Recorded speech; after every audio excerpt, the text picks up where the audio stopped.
The story begins just like a cliché story from a web novel. One day, when he opened his eyes, he was already in a medieval fantasy world.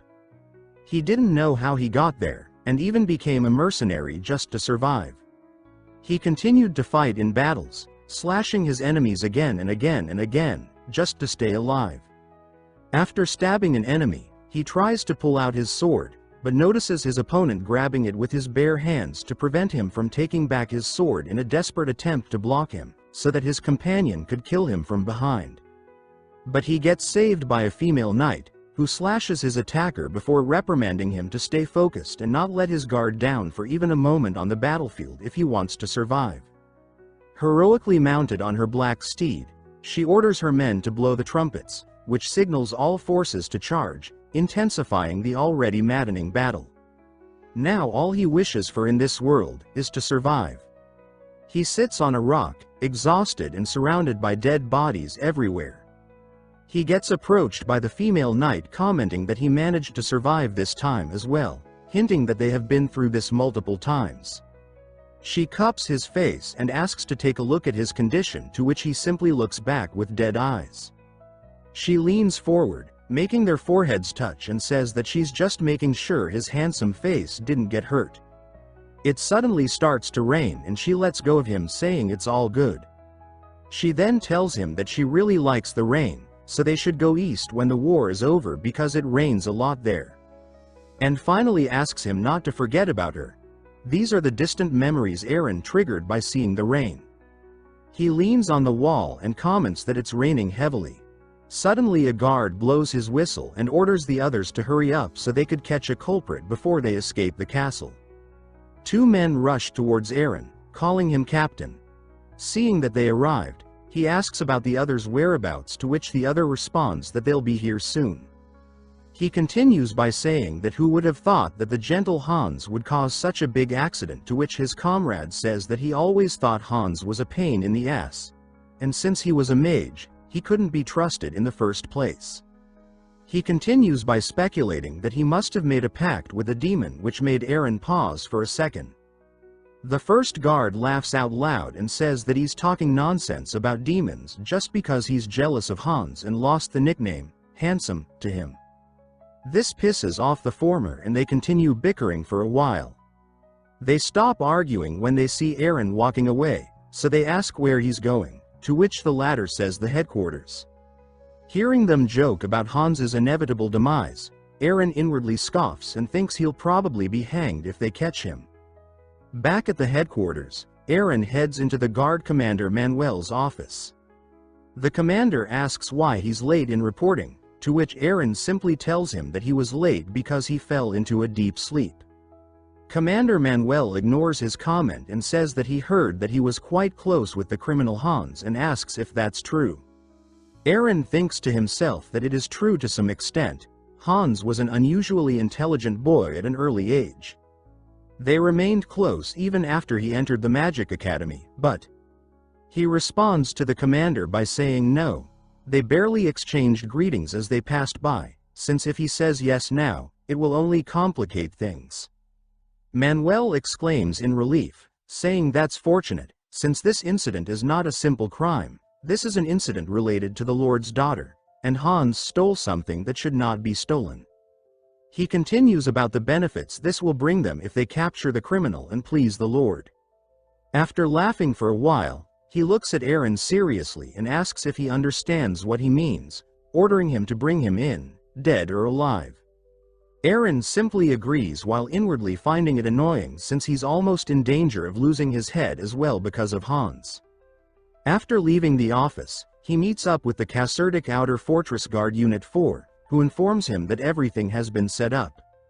Searching throughout District 7, they comment on how filthy this district is and wonder if Hans would really hide here, since he has a weak stomach as well. They then suggest abandoning the search and going to grab a beer instead, which caused Aaron to get pissed off, so he turns to them menacingly and tells them to shut up. He finds it foolish that they are talking about drinking even when their heads are on the line, calling them foolish medieval idiots. On patrol, he sees a crouching man with a hood, He approaches him and tells him to take it off for a second while reaching for his sword. The man responds to him by saying that it's been a while. He removes his hood and continues that they finally, but suddenly gets interrupted by Aaron's fist sending him flying.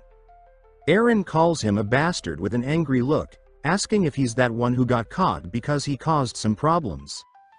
Confused, the man says that he doesn't think so, he's just a herbalist in the alley and was just about to report a theft, which made Aaron pause awkwardly, exclaiming that it's no wonder he looked familiar. The poor guy says in agitation that that's not the response he expected from him after getting hit out of the blue. He laments how crappy his day has been. First his herbs were stolen and now he got beat up by the guards.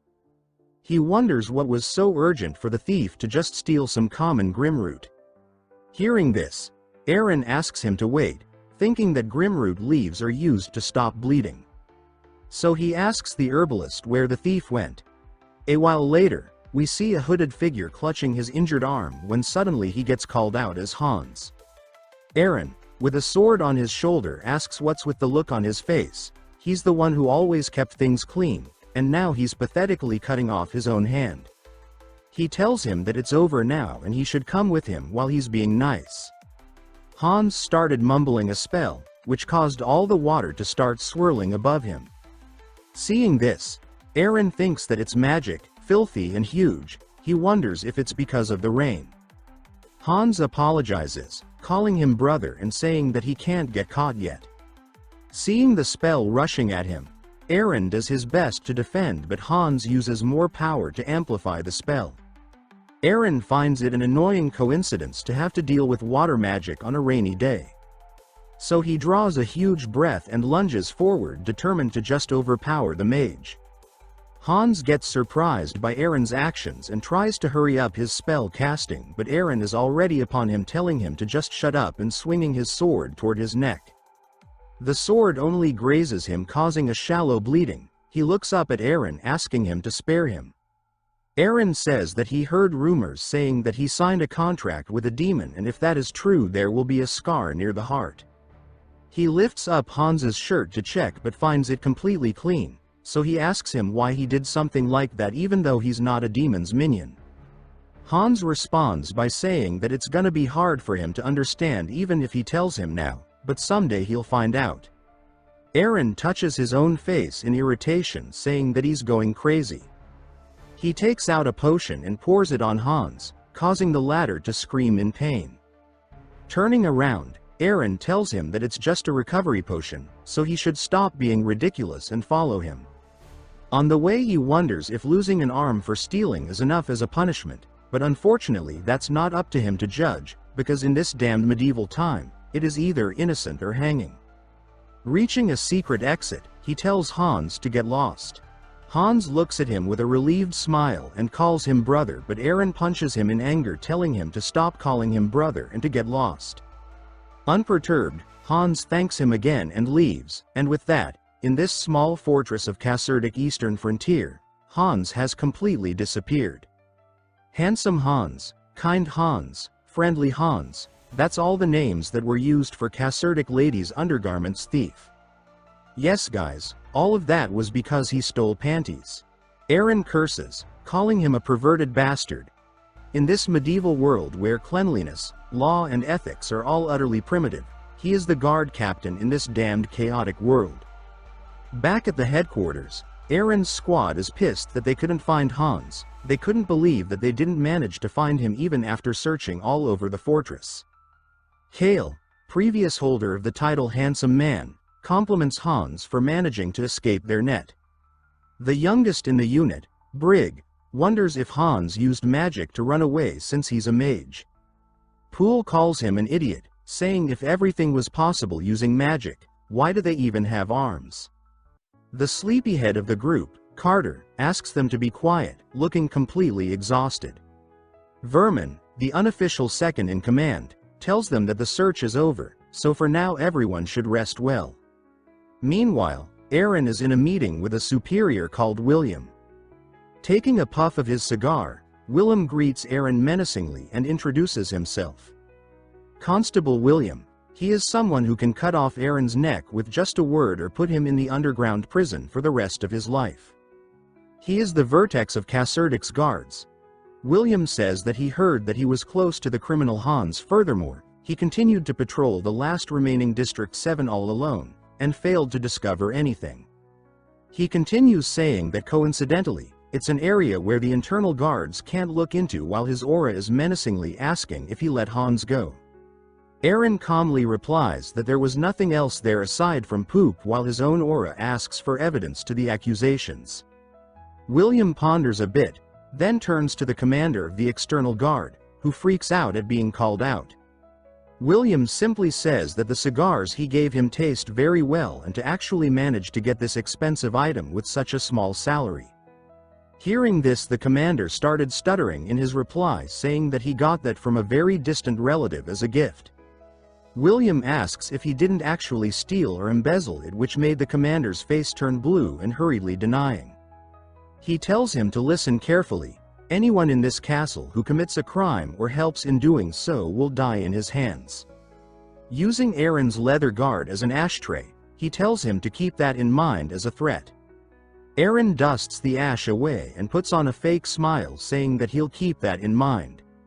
Later that evening, Aaron gets sent off by his subordinates. While walking, he curses this world for not having a sense of human rights after having been investigated for a long time. He thinks inwardly that Hans seems to have managed to escape without getting caught. He suddenly hears a woman's scream coming from a tavern. Inside, the woman asks the man what he's doing, to which the guy holding her in place says that she's so pretty, so it would be a shame if they left. She shouts for him to let go. A guy in the back tells the man that he told him to treat her like a gentleman. He turns to face her and says that she's misunderstanding them, that they just haven't been in this village for a long time, so they're trying to make some local friends. He smiles creepily and continues by saying that if possible, a friendship that can share the bed all night, which caused all the goons to start laughing. Henna takes a deep breath and says that they look like mercenaries from another country, and if they keep being like this, there'll be a really difficult and bothersome situation, so she advises them to stop here before they regret it. Dylan slams the table and asks what if they don't want to, what would she do? Reaching for her chest, he asks if she thinks some kind of guard will come for her and that there is no way those guys will come to take care of an isolated shabby inn. Aaron walks in at this moment, which causes the face of Henna to brighten. She runs and hides behind his back, and mercenaries start walking towards him menacingly. He turns to her and asks for 10 days, to which she offers 5 days since it's less than the last time and he's a guard, so it's his job in the first place. He asks for 9 days, saying that the captain of the guards has clocked off already. She replies by saying 6 days and that she can't go higher. This interaction left the mercenaries dumbfounded and confused, which eventually enraged Dylan for daring to ignore them. A goon lunges at Aaron, but the latter still looks at Henna and asks for 8 days, and before the goon could touch him, he easily grabs his face and tells him that he has such a medieval foul-talking habit. He then tells Henna that he wants free lodging for 6 days and free dinner for today, to which she agrees. He puts a lot of force to his grab, which made the goon scream, and then he tossed him back with such force that he smashed past Dylan and straight into the wall. Looking at them with murder in his eyes, he says that it's time to educate these horrible medieval people. Dylan started freaking out and the tavern's regulars drank their beer in bliss with background music of the mercenaries' screams. Punching Dylan in the face, Aaron comments that there are no bad medieval people, there are only those who need to be beaten up more. Once each of them takes a hit, they'll become nicer. The old regulars cheer, saying that they've been waiting for these thugs to come. The reason why they became regulars in this Laughing Rabbit Inn is because of the monster living here. The greatest human cleaner in Kaserdic, rogue captain of the guards, Aaron. They are all followers of this rogue captain. They continue to cheer for him, which made Aaron think that they're being like that again, so maybe he should give them a lesson too one day. Dylan grabs his weapon and prepares to take it out. Aaron asks threateningly if he's sure he wants to take that out, which scares Dylan, so he puts his hands up and laughs nervously while denying. Later that night, while lying on his bed, he recalls how he was given the name Aaron and the time the Lady Knight asked him to run away and not to look back. Woken by this nightmare, he grabs his sword in agitation.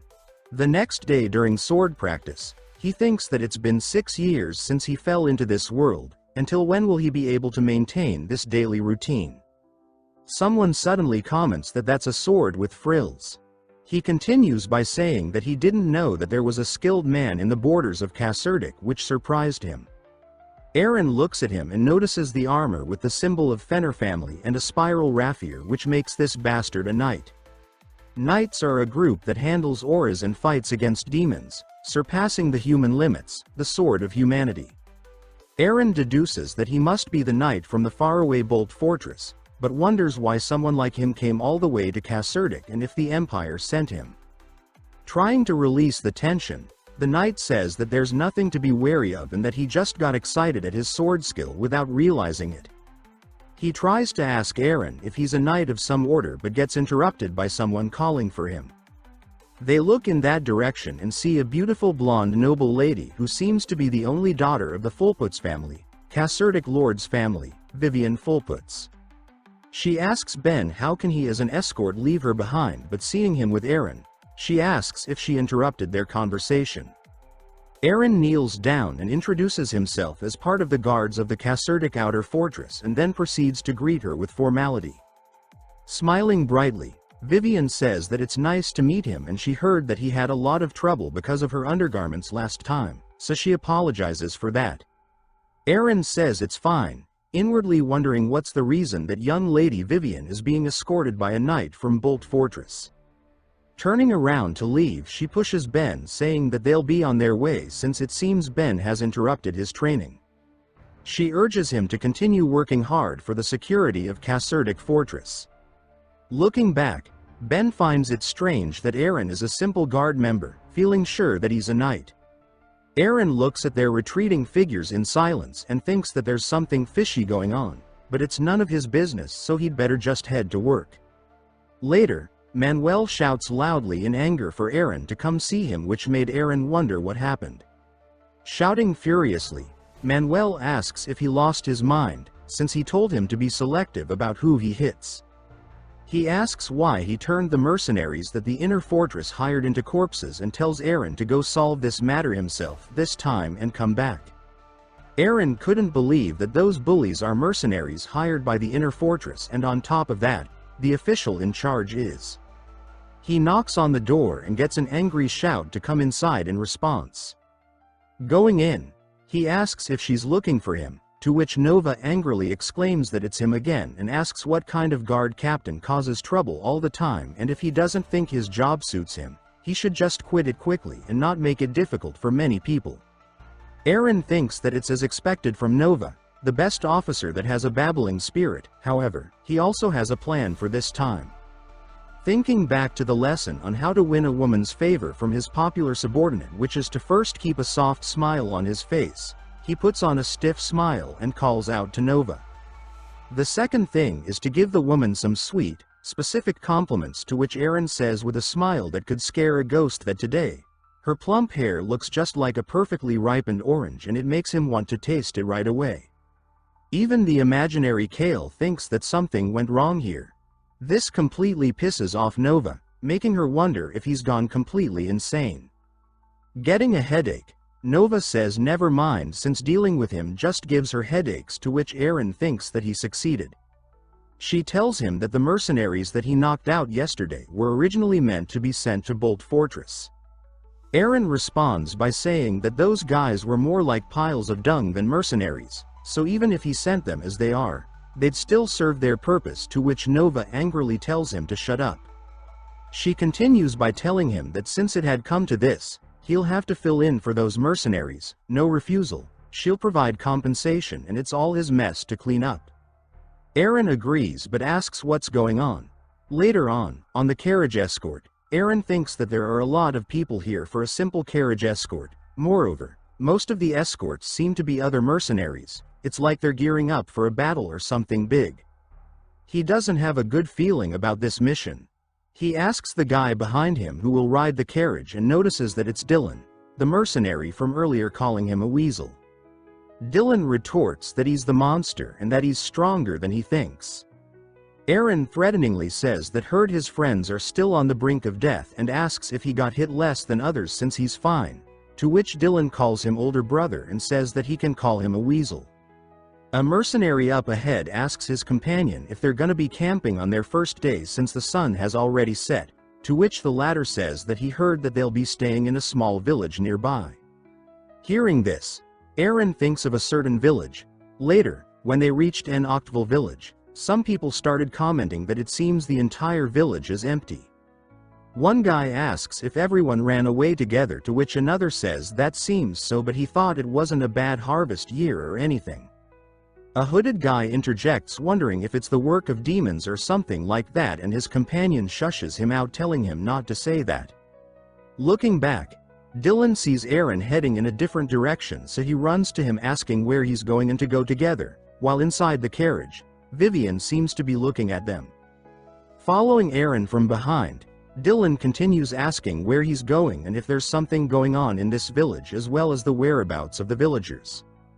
This made Aaron remember the kid he gifted a book to in the past. Full of gratitude, the kid asks him to visit him if he's ever in their village. Walking forward, Dylan's foot gets stuck in some sludge, so he asks what this is. Aaron calls out to him and tells him seriously not to look up.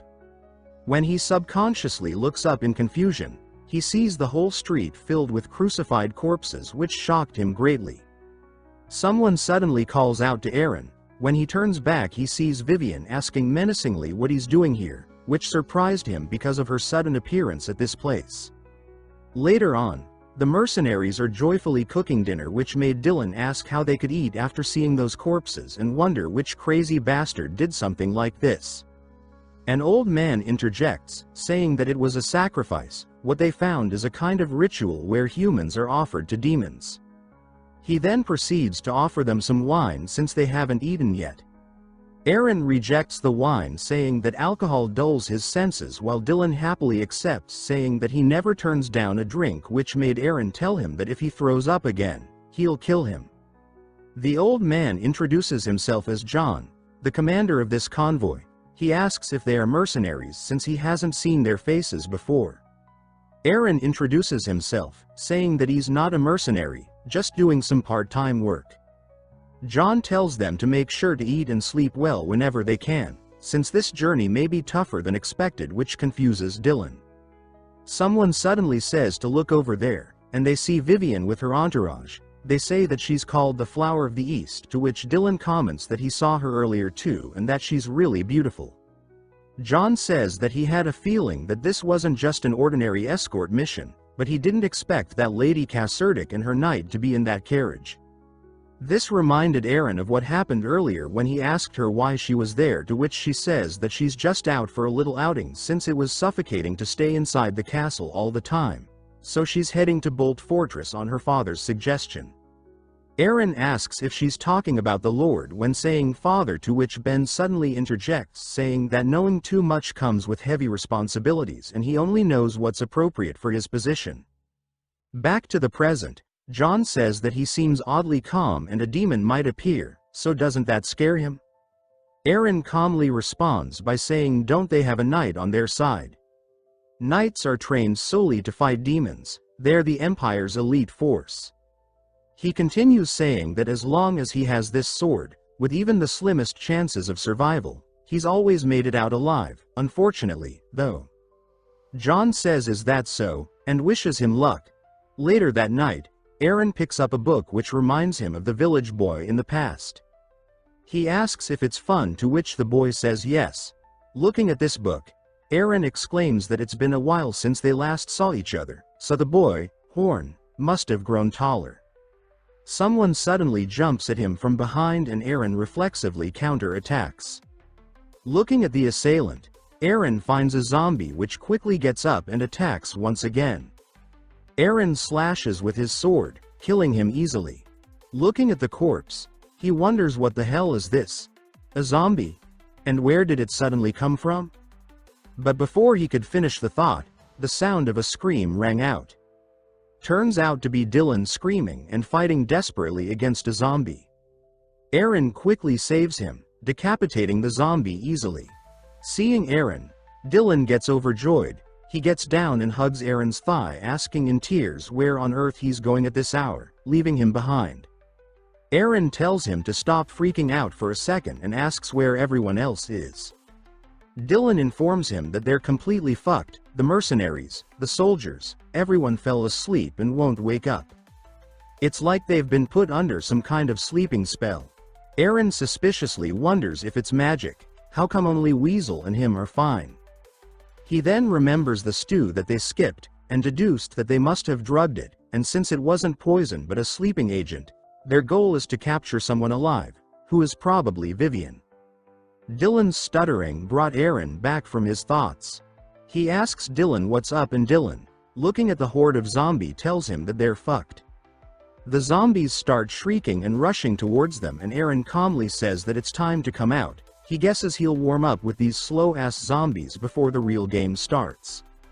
Smiling softly, he unleashes his inner demon and starts massacring the zombies all around. After killing a bunch of them, he looks at the rest with a terrifying look, saying that woke him up, didn't it? It's the army's wake-up call, calling them little shits. A while later, he finished killing all the zombies. He hears a sound and wonders if there's still one left. Looking in that direction, he gets shocked seeing the boy he knew growling as a zombie. He says it's as expected. He's grown taller. He lifts his sword in the air, ready to give the boy some eternal peace. 2 years ago, he hid in a village away from his chasers. Horn calls out to him as Mr. Knight, to which Aaron asks who he's calling a Mr. Knight. Horn says that he saw it in a book. Knights are strong and cool. Horn, the son of a village farmer, is a boy who loves books. Showing him a picture of a knight from his book, Horn says that it's because he's the strongest and coolest person he's ever seen. Aaron playfully ruffles his hair, saying that he really loves to talk nonsense. He really liked the boy. Even after settling in Caserdic Fortress, he still came here to visit him. He used to tell him stories of the libraries full of books in the city, and librarians at these libraries are buried between books all day long, which made Horn's eyes shine in excitement, saying that he wants to do that, to be a librarian. Aaron simply told him that for a bookworm like him, it must be a perfect fit, so he should try that. Swinging his sword down on the boy he long since knew. Some say that demons feed on human fear.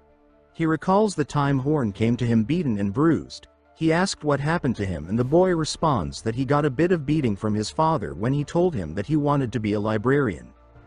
He starts crying, saying that his father told him that the son of a farmer can only be a farmer. Back to the present, Aaron thinks that that's not true. Demons eat human despair.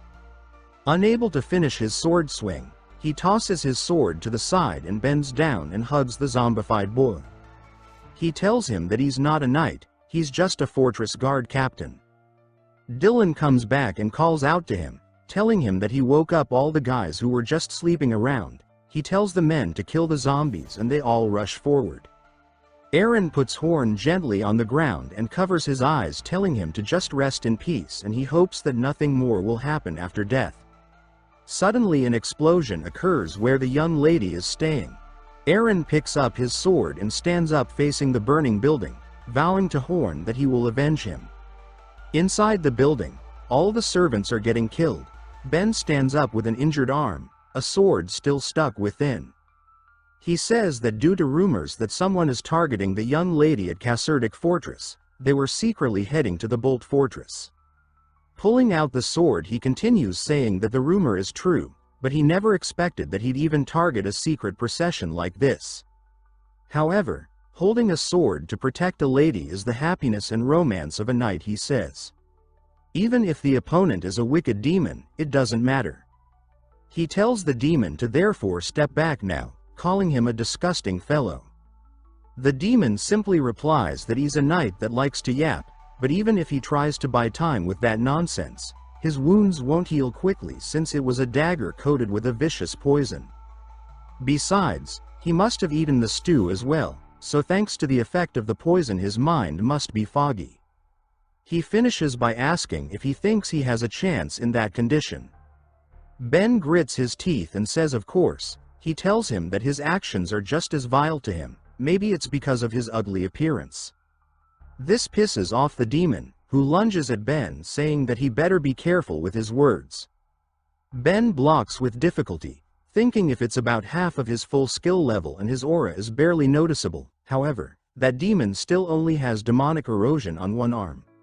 So, he will quickly target the areas that haven't gotten demonic erosion as soon as he gets trapped in his provocation. He then stabs his shoulder thinking that there is still a chance to win. The demon suddenly grabs his neck, making him cough up blood. The demon asks if he thought he'd die if he stabbed the part of his body that hasn't transformed yet. Did he really think he'd die at the hands of a mere knight like him?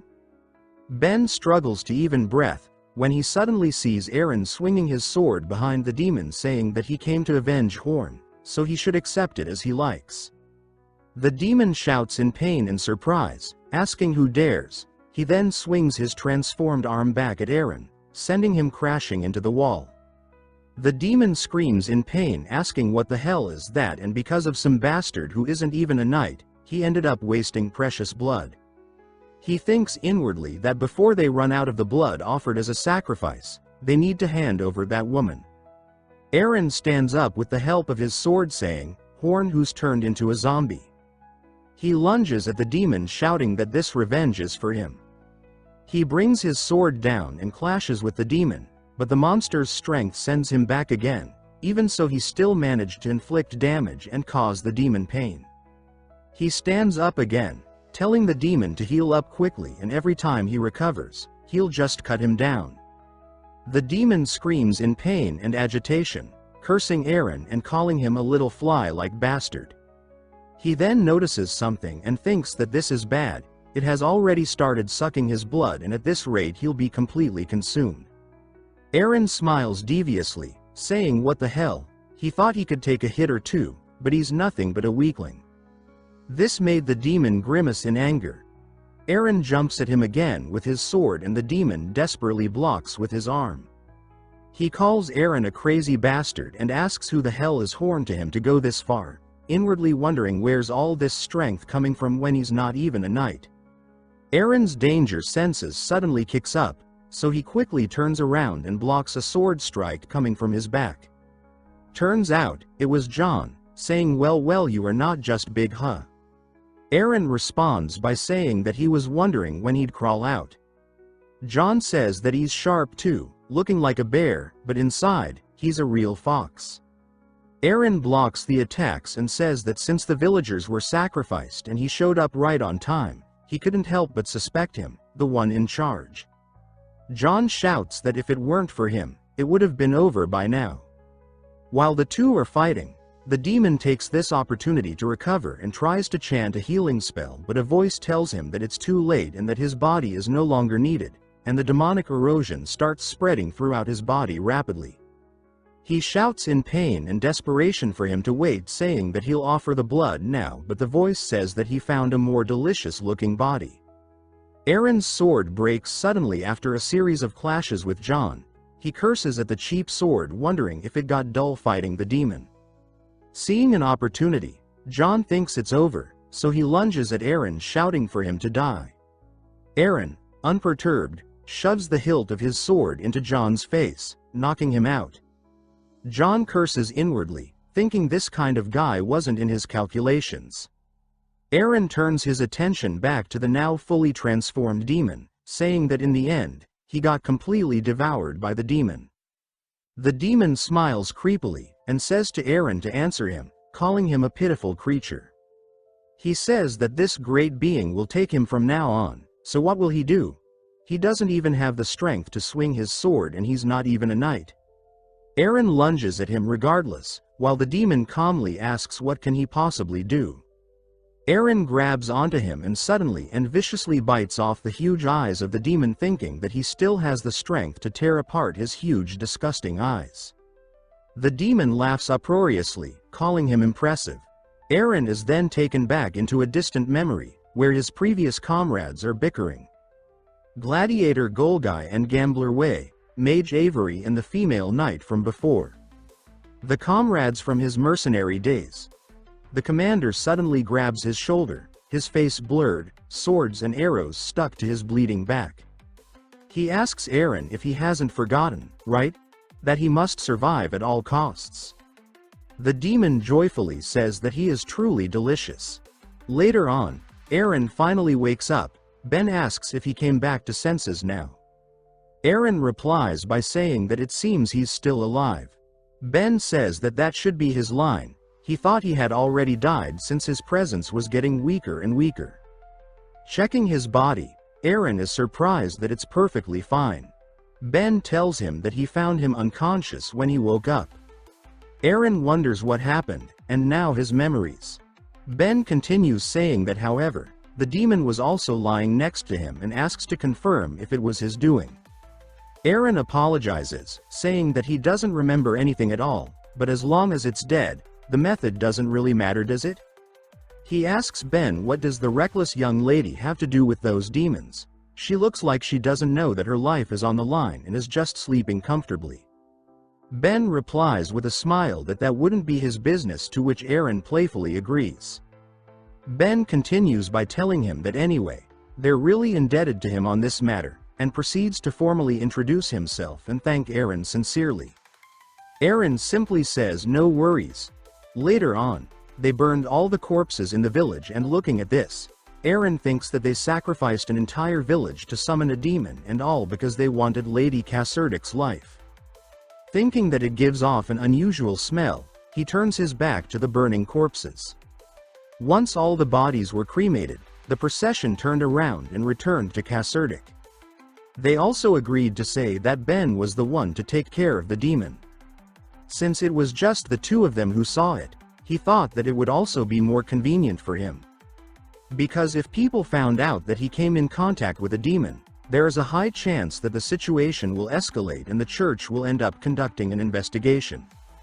Anyway, he survived this time and will also receive compensation, so it's a win-win situation. Dylan suddenly pops up behind Eren, asking him why he is walking so quickly. Turns out, this weasel, who he thought already died, survived by hiding under a pile of bodies. He is more persistent than he thought. He pushes him away, telling him to get lost. Anyway, he thought this would be the end of the mercenary substitute mission, but... The next morning, back in his room, Eren curses in shock. Checking his body, he asks what the fuck is that, seeing an eye on his chest. The eye opens up, greeting him and asking if he's been well. Eren screams in shock and proceeds to grab his dagger, ready to gouge out this abomination. But the dagger fails to stab forward, making the eye say mockingly, "How refreshing," and asking him to go a little higher as if he's scratching his back. Eren shouts for it to shut up and tries desperately to stab it. The noise even reaches and confuses Henna. After struggling to no avail, he lay on his bed asking what he is and if he's the demon from last time. The eye responds by saying that that's what the ignorant ones call him. Eren curses, wondering if it latched onto him when he bit it off and if that is the reason why he lost his memories. The eye tells him not to get the wrong idea, it's not his will, he's merely taking over his body through his own will. Eren tells it to fuck off to another person in that case, otherwise he's going to skin all the flesh around him. The eye tells him that, as he said earlier, it's not his will, and it takes time to move hosts. Eren asks how much time, to which the latter says around 100 years with a sparkling eye. Hearing this, Eren calls him a motherfucker and stabs him again. Trying to calm him down, the eye tells him that having him around won't be too bad and it might be necessary to just show him what being he is. He channels magic and releases a green light. Seeing this, Eren gets shocked, because he recognized it, its aura. This made him wonder how a demon has the power that only knights possess. The aura suddenly cuts off and the eye asks if he saw that, the potential in his power. But before he could finish, he starts falling asleep, seemingly from using too much power. This confused Eren, since the demonstration didn't even last that long and he's already out of juice, making him think inwardly that this guy is a total weakling. Henna suddenly shouts loudly for Eren, which scared him a bit. He covers up thinking that he's screwed if she sees this. She shouts for him to come down for a minute, saying that the Kaserdix Catholic monastery is looking for him. The guy from the monastery asks if he's on the second floor and shoves Henna to the side, saying that there's no time to waste. He shouts loudly at Eren, saying that he will hesitate at the call of nobles, calling him a damn commoner. He shouts that Sir Ben is looking for him, so he should come down quickly, but before he could finish, he gets a punch to the face.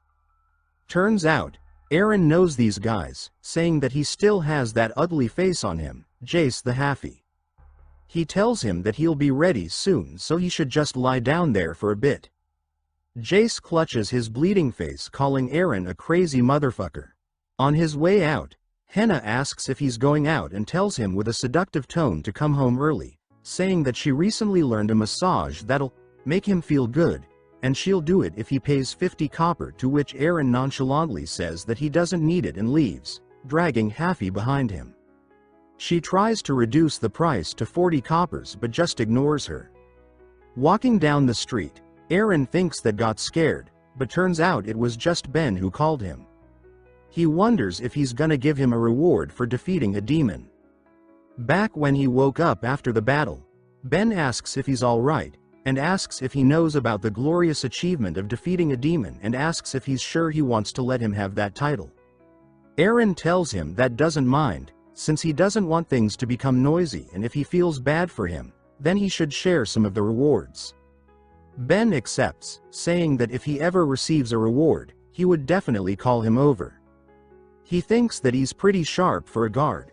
On the other hand, the power to destroy evil and enforce justice, aura. A miracle ability given only to knights. Only those who have been handpicked and trained by the Empire become knights. However, the method of training these knights is left unwritten. This is what he knows, but there's something eerie about the demon's power being similar to the aura. He asks Halfie how much further they need to walk, to which the latter says that they're almost there, but asks what Halfie means. Eren asks if he doesn't like it, saying that it means half of a half noble, and it's the perfect nickname for him, the bastard of a noble's bastard. This made Halfie tear up in anger, thinking that he'll definitely kill him one day.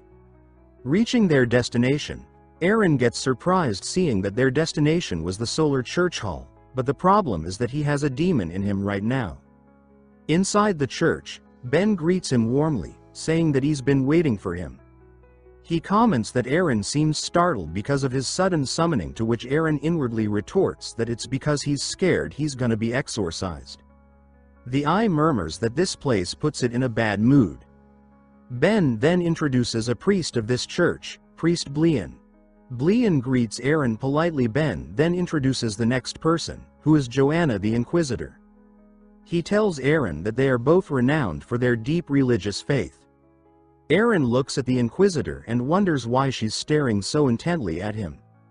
She suddenly throws a punch which made Eren grab his sword, wondering if she noticed. But her fist suddenly stopped at his forehead, which confused him. The priest elaborates, saying that the Inquisitor has extended her hand of blessing and that he's jealous of him. Eren relaxes, thinking that it was just some kind of religious ritual, and asks inwardly how would he even know just by looking at it. The Eye gets angry, saying how dare a god's underling place their dirty hands on him, which made Eren think that this blessing is very effective. The priest says that Sir Ben has told him everything, that he even refused to take credit after defeating the demon. He gives Eren a gift, saying that it's a small gesture from their church, for tributing to his achievements. Eren gets surprised seeing the church's golden brooch, which surprised the priest that recognized it.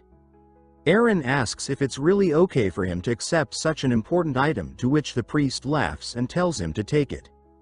Then says seriously that all he needs to do is lend them his strength when the church is in dire need, which is very rare. Eren thinks inwardly that he heard that Priest Blian is one of the corrupt power brokers behind Kaserdix. Calling him father, Eren puts his fist on his forehead and says that from today onwards, he is his father of faith. He then shouts shamelessly, "Long live the solar church," which made the priest laugh and Joanna to stare stoically. Later at work, Kale looks dumbfounded at Aaron, who is fully decked out in expensive-looking armor. Aaron asks what's wrong, to which Kale asks if he perhaps bullied someone and stole their belongings. He asks what's up with that brooch and the strangely shiny armor too. Aaron responds by telling him why doesn't he take off that tacky flower scarf of his fist before talking. Kale shouts what's wrong with his scarf. Aaron righteously says that this brooch is a gift with the energy of the god of the sun, and the armor was also prepared with sacred gold coins. Kale asks him why he doesn't pay his bar bills with that money instead. The waitress comes with their beer and Kale thanks her, calling her Charlotte. She asks if Brig isn't coming today, to which Aaron tells her that he's off duty today. Kale asks if she's interested in Brig or something, and she responds that it's hard to see a good man like Brig around here. She says that she was going to give him a massage that'll make him feel good if he came by, which made Aaron think that he was wondering who Henna learned it from. Taking a sip and looking at his beer cup, he thinks that the beer is too warm and that misses a cool glass of freshly poured beer.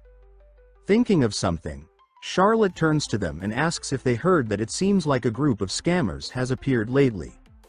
She says that in the Sick Mermaid Inn, a lot of outsiders recently happened to stay there and gambling naturally took place, and a little girl dominated the dice roll. Aaron slams his cup, saying what a cheeky little brat, how dare a minor gamble in his district. As the captain of the guards at the Caserdic church, he can't just sit and watch all of this unfold. Kale begs him not to, and Charlotte looks in confusion. He tells Kale to let's go eradicate their gambling with a menacing look on his face. Kale continues begging him, saying that's just what he wants to do, but to no avail. Back in his old get-up, Aaron kicks open the inn's door, announcing this presence. The innkeeper gets shocked seeing him, smelling trouble. Aaron looks on with an ecstatic look, breathing in the smell of gambling. He calls to the innkeeper Joseph, asking where's the gambling table. Joseph stutters, asking didn't he quit gambling, to which Aaron says that he's gonna do one last round today and leave since he has a lot of cash for the first time in a while. He grabs a chair, saying that he thinks he smells money from this table here. He sits down, saying hey kid, he heard that she's quite good with the dice and asks to see her skills. Rolling the dice, he gets a 6 and she gets the same, getting tied once again. He decides to add more to the betting and go for double or nothing, to which she agrees. He calls her an idiot inwardly, thinking that he lost a few rounds on purpose and now she has become arrogant and is just betting money left and right. The guy behind her coughs, giving her the signal to start harvesting.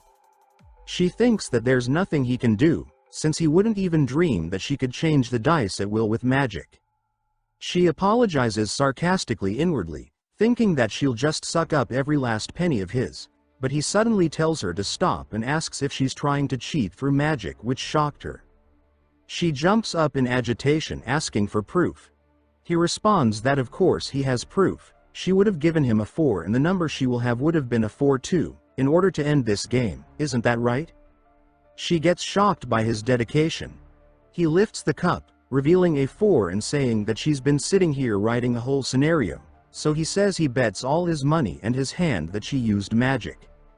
He tells her to fuck off if she's scared, and that it's quite common, using a young mage like her and creating this filthy scam gambling ring.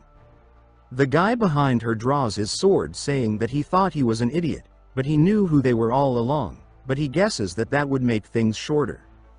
Surrounding him, he tells Aaron that if he doesn't want to die right now, he should drop all the money he just earned and fuck off. Aaron calmly responds to these fools, asking didn't they learn, if you aren't sure, then don't bet on it. Since if even one of them here knew who he was, they wouldn't be here doing this shit. He continues that since the game of dice with the kid was fun, what would they think of another round, tossing out a gold coin. He tells them for their information that that is indeed a real gold coin from the Solar Church and asks if that will be enough. They get shocked seeing the gold coin, since it's their first time seeing one. A guy in the back suddenly interjects asking what he's trying to pull here. Even after knowing that they are scammers and the girl is a mage, he's still willing to play more. He asks Aaron with an axe in his hand what kind of bullshit he's trying to pull.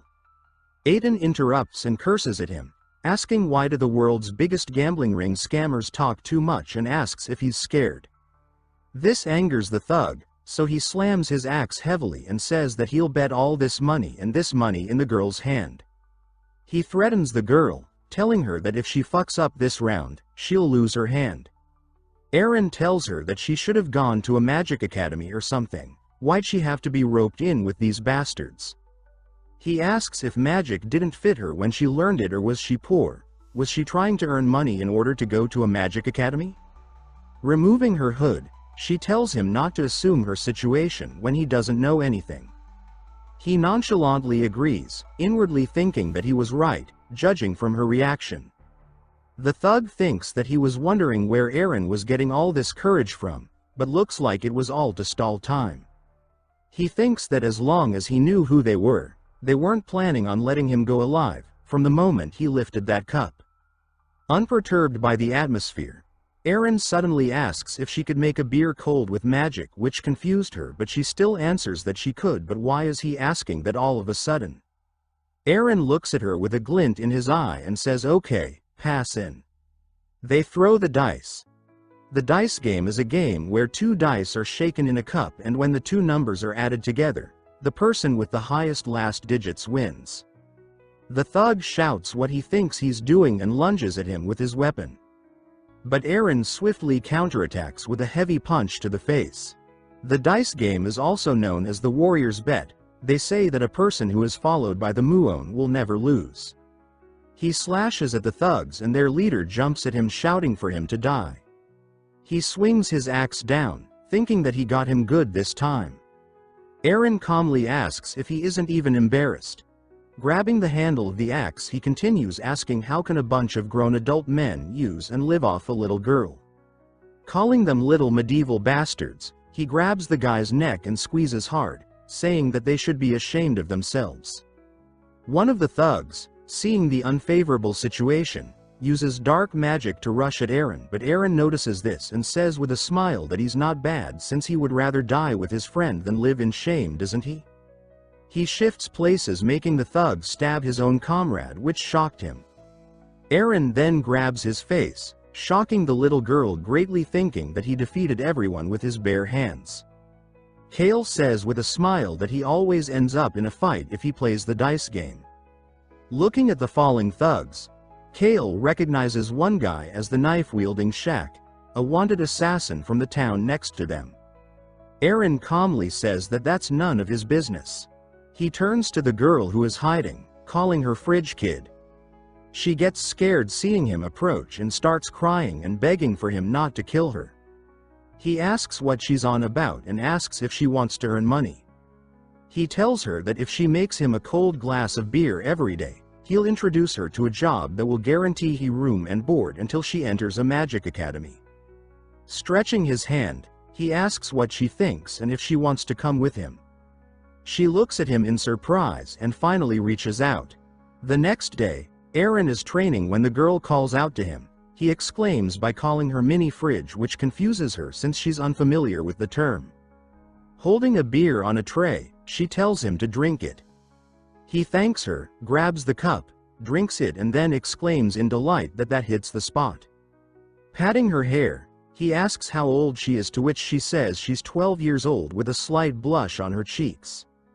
He asks in surprise why she's so small if she's 12 and if she's a dwarf, but suddenly gets called out by Henna, who asks in apparent displeasure if the little girl is his daughter.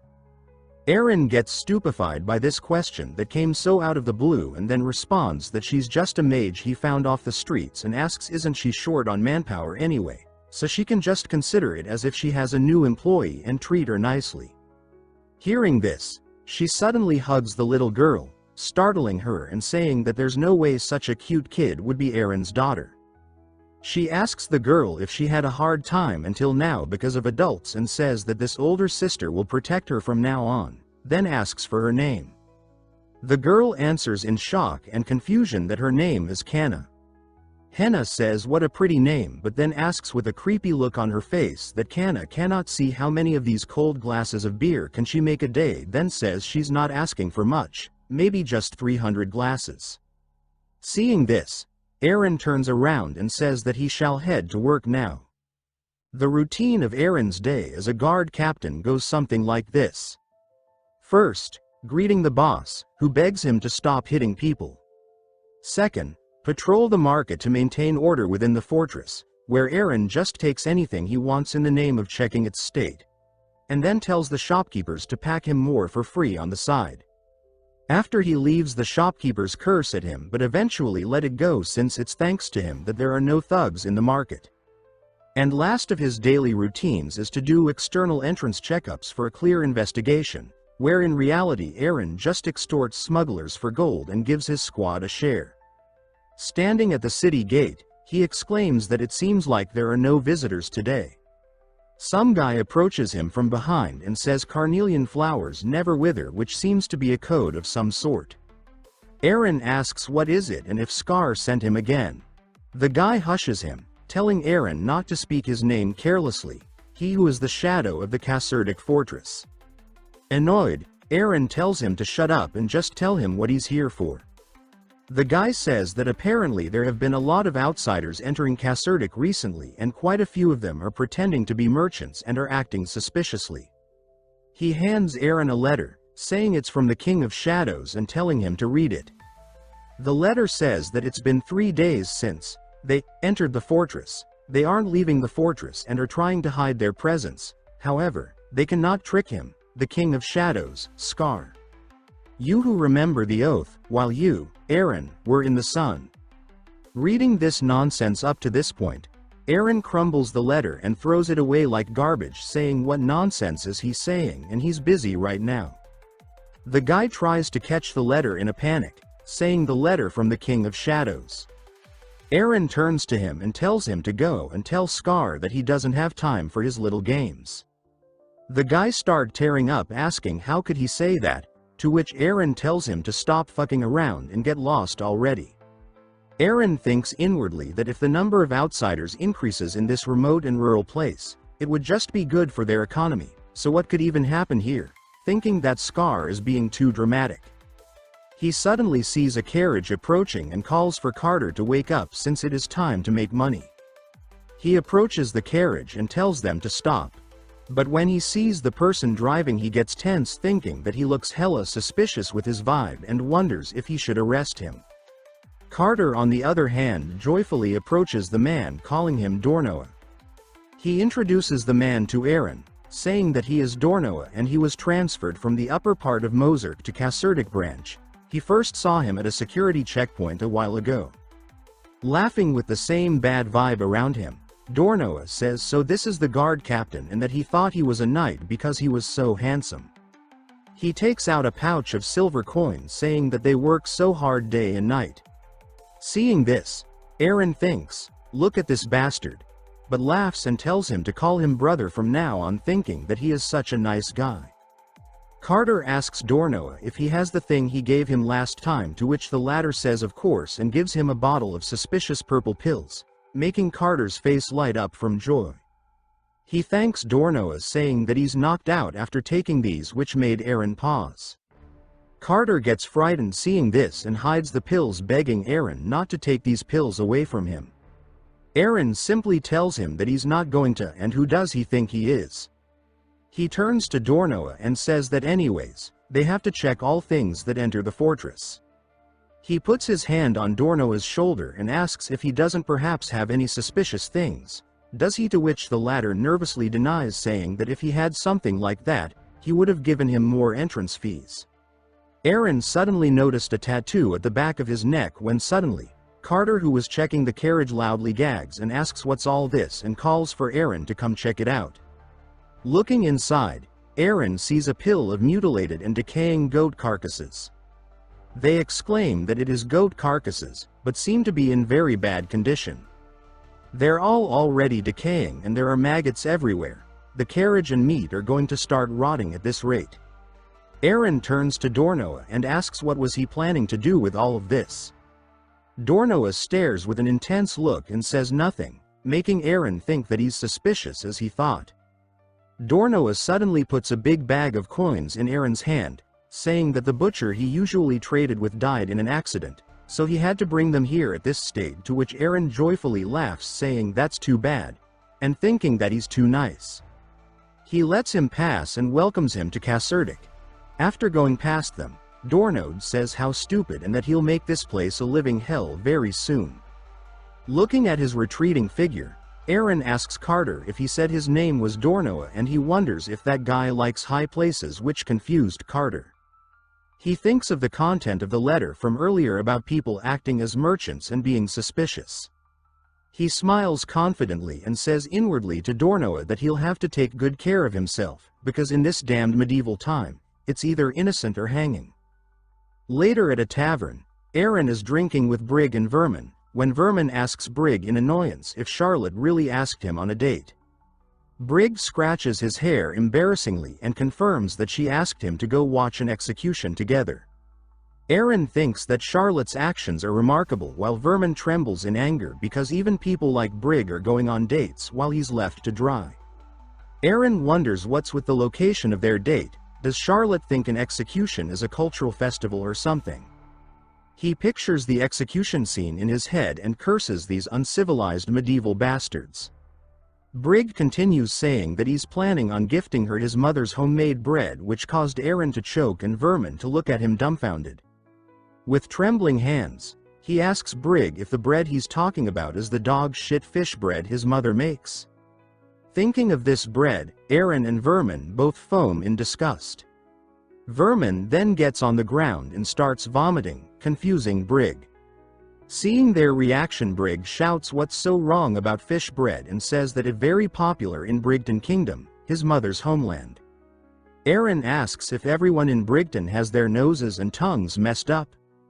He tells Brig that he's sorry to his mother, but that damned fish bread is no different from dung baked in the oven. Brig says that he's too mean, and Eren turns to Vermin and asks if he's alright. Vermin confirms and Scar's messenger from earlier pops up again. He starts with his cryptic password but gets his mouth shut by Eren's fist. Eren picks him up and tells his comrades that he'll go see Scar since he's looking for him, and tells Brig to just be happy on his date. Dragging the messenger through an alley, he gets welcomed by Scar, the self-proclaimed Shadow King of Caserdic Fortress, saying that he's been waiting for him. He asks Eren if he remembers the oath where he, who will rule the shadows, and Eren, who will stay in the light, promised to take over Caserdic Fortress together. He continues that the fulfillment of that promise is near, but Eren cuts him off and asks in annoyance if he wants to die. Scar shrieks in fear seeing Eren's tone, and the latter asks if he interrupted his meal just for this shit, and what with the crappy hat he's wearing. He snatches his hat and asks if they got this as a group or something, and Scar jumps with tears in his eyes, shouting for him to give his hat back like a kid. He asks the group in a threatening tone if they're not planning to take them off, which causes them to remove their hats while covered in sweat. Grabbing Scar by the ear, he asks if he didn't tell him to quit this little roleplay, to which Scar begs him to wait and listen to him. He asks if Eren remembers what he told him in the letter, that recently, the movement of the outsiders who entered Caserdic has been strange. He continues saying that it's as he expected, those guys were meeting up every night away from their eyes, so he thinks that something's going to happen soon and they need to be cautious. Eren pulls his ear with more force and asks if he's anything noteworthy, causing Scar to scream in pain. He lets him go and tells him that the guard will deal with this matter, so he should stay out of it. He continues saying that he knows Scar hasn't been going to the woodworking shop these days either, and his father Jackson was looking for him. He asks if he's sure he'll be fine like this. Hearing the mention of his father, Scar hurriedly takes his men and rushes off, saying that they shall meet again next time. Eren stands there thinking of what Scar just told him, then leaves thinking that there's no harm in being careful just in case. The next day, Eren knocks on the executioner's door. After seeing that it's Eren who's on his door, he opens the door and welcomes him along with his son Ted. Ted compliments Eren with shining eyes about his armor looking cooler now, and Eren puffs out his chest smugly. Getting in the house, Aaron gives Ted an apple and the latter thanks him happily. Looking at all the executioner's tools all around the room, Aaron thinks that this house is menacing as usual. Dallas apologizes to Aaron for always calling for him and asks him to take a seat. Aaron sits down while telling him not to worry about it. Pouring him some wine, Dallas asks if it is true that he caught all 6 prisoners to be executed this time and he heard that they're all members of Tarzan's lone wolf gang. Aaron responds humbly that things just turned out this way. He changes the subject and comments on how much Ted has grown ever since, and Dallas replies that kids grow fast day by day. Aaron pulls out a gold pouch and passes it to Dallas, saying that Nova asked him to pass it to him. She said it's an advance payment for the request this time, and since the Lord is planning to attend, the best skills were requested to be shown. Dallas accepts the money and asks Aaron to tell Nova that she doesn't need to worry. He continues saying that he's planning on bringing Ted with him this time, since he needs to begin preparing to take over the family's business soon. Aaron exclaims that he has already reached that age, Dallas says that a farmer's son grows to become a farmer and the son of an executioner should become an executioner. That is how things should be. But he laments having to pass down a job that receives ostracism from people to his son, making his heart always feel heavy. And that is also the reason his wife ran away. Ted turns around covered in apple juice after skillfully cutting it to pieces and asks if they want some apples. Dallas says to Aaron that he's always thankful to him, cause unlike everyone else, he treats them comfortably. Aaron says that there's no reason not to do so, and except for that underwear thief Hans, he's the only person he can have a proper conversation with. Dallas replies that he's regretful hearing the news about Hans and to think that sincere guy would suddenly become a criminal. Aaron responds that anyone can commit a sin, and if he becomes a criminal in the future, he asks Dallas to make sure to cut his neck cleanly. Dallas reassures him that he'll be performing his ultimate skill on him if that happens. Ted jumps in and says hopefully that if Aaron commits a crime in the future, he'll be the one to cut his neck. Aaron tells him that that sounds good, and the father simply laughs. After that, Dallas bids Aaron farewell and says that he'll see him at the executioner ground. Later at night, in a dark alley, a group of men are having a meeting. One of them says that conducting covert activities is difficult because of that guy called Scar who is constantly surveilling the area. And not only that, but recently outside the fortress Kuden's attack also ended in failure. He asks shouldn't they start moving by now, and the merchant from earlier silences him. He says that an execution will be taking place in the town square in a few days. So using this opportunity, the heart of Lady Caserdic will be theirs. The man agrees resolutely, calling him Lord Dornoa. Behind the man we see someone on the floor behind the barrel, and the guy asks Dornoa if the guy's sleeping or is he dead. Turns out, the guy is Carter, who mumbles sleepily. On the execution day, in Caserdic Town Square, the town is lively. Fridge Girl uses her magic to chill a mug of beer, shocking all the customers. They swarm around her offering money to give them more, and she wipes her sweat smugly. Henna says brightly that they also have bread with strawberry jam and asks the customers to try it with some wine. Vermin curses with tears in his eyes, wondering why he's here, and Poole threatens a kid to end him if he steals the bread. Henna beams at Aaron and says that thanks to his suggestion to sell bread with jam and wine, they're getting loads of customers. Aaron simply hums in acknowledgement, and she continues saying that Kanna's cold bead is also quite popular.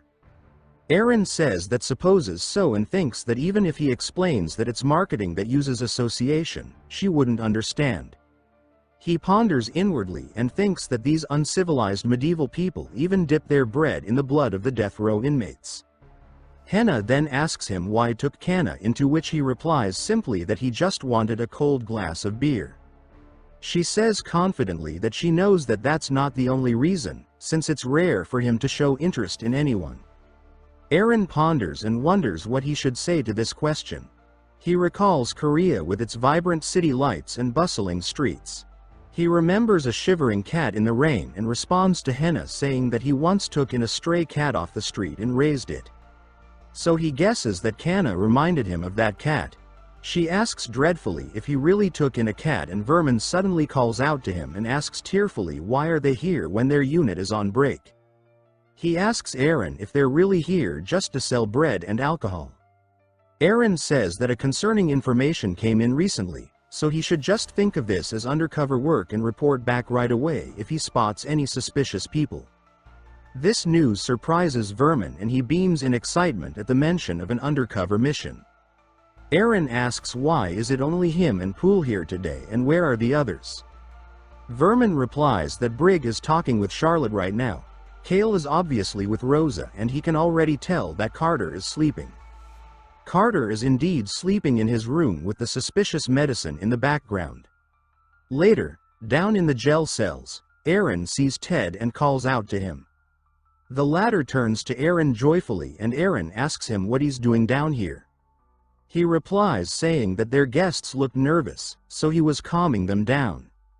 He turns to the inmates who are shivering and tells them not to worry. His father has chopped off over 100 heads until now, so he will send them off without any pain, so they shouldn't be afraid. Aaron ruffles his hair and calls him a nice kid. A muffled prisoner jumps in front of them shouting something. Aaron asks with a creepy smile what's he saying. The guy tries to speak but the gag doesn't let him and Aaron says that doesn't understand a single word. He takes out the keys and says with a creepy smile that time's up, they should go and get their heads chopped. Later, Dallas stood beside the prisoner covered in blood and with his axe held high. His eyes light up and he strikes down with full force, chopping off the guy's head cleanly and causing the audience to burst out in cheer. Aaron then brings up another prisoner up on stage and thinks that executions in the medieval times were a form of political festival, used to relieve the citizens' suppressed violence and displaying the ruler's authority and dominance. But not only that, he recalls Nova telling him that this particular event is more important than usual. The criminals he caught are bastards who killed a noble of Karzan, and his lordship was already preparing to make friends with Karzan. So in a way, this execution is a form of a diplomatic event and no accidents of any kind should ever happen under any circumstances. Aaron thinks that it really feels like something's going to happen when she says it like that, calling her dumb orange. Looking at the audience, Aaron notices something. He sees a suspicious hooded person near the Lord's platform. Under the hood, he sees the creepy face of the merchant he met before looking back at him with a creepy smile and slit-like venomous eyes. Aaron wonders why he's coming out from there when suddenly a huge explosion occurs in the opposite direction. The people freak out, shouting what is going on and if there was an explosion when suddenly another explosion happens right behind them causing them to flee in panic. Aaron dashes forward and curses inwardly when shockingly another set of explosions go off, sending Lord Fulputs flying, his condition unknown. Aaron thinks that he always thought that Guy Fulputs resembled a bird and now he's really flying. They say people live like their appearance. While Aaron is drowning in his stupid thoughts, the guards are frantically trying to secure Lord Fulputs. Aaron suddenly remembers that the outer guards are in charge of public security right now, so if the Lord dies right here, his head will also be sent flying off. Dallas is still chopping off the heads off the criminals and Aaron projects his own demise seeing this. He turns to Dallas and says that he's amazing for working even in this kind of situation. Dallas smiles and responds saying that he's only doing as he should as an executioner. Aaron gets serious and says then he should get to work too, as the captain of the guards and rushes off. In the midst of all the chaos with people shouting and screaming, Aaron's squad are doing their best to calm the frantic civilians. They shout for them to calm down and stop running but the crazed populace aren't listening to them. There are even kids crying for their parents. Henna and Kanna hide behind their stall, while Brig tries to direct the civilians toward the exit. Henna hugs Kanna who's trembling and tearing up in fear when Aaron suddenly pops up with the crying kids from earlier in his arms. He exclaims at finally finding them and then asks them if they saw any suspicious person by any chance. Brig asks what suspicious person he is talking about and Aaron tells him that it's a guy with a hood. After thinking for a while both of his underlings say that they haven't seen anyone like that. That's when he coincidentally sees the merchant rushing off while carrying Lady Caserdic. He thinks that she's the target this time as well and shouts for the Outer Fortress Unit 4 to follow him to chase a criminal. He dashes off first, taking his underlings by surprise. He tells them that they're next on guillotine if they fail to catch him, shocking them greatly. Searching through an alley, Vermin wonders where the merchant ran off to. He says that it's already dark and this reminds him of the time when they wasted their effort searching for Hans and asks Aaron what if they end up doing the same this time as well. Aaron tells him to stop jinxing it. He continues saying that thankfully, he heard that the Lord is still alive and Aaron comments on what a long life he has. Vermin says that apparently, a knight also got caught in an explosion and died, to which Aaron replies saying that those bastards who call themselves knights can't be trusted. He suddenly sees a figure from the corner of his eyes and when he turns to look he finds Ben, who's collapsed on the ground with blood all over him. So he comments that it looks like they had another untrustworthy knight right here. Ben looks at Aaron and says with a strained smile that it has been a while, to which Aaron asks if he was also hit. Ben laughs hollowly and says that this is truly embarrassing. While opening up a healing potion, Aaron says that it looks like he's just getting beaten up for nothing and asks if he's really a knight.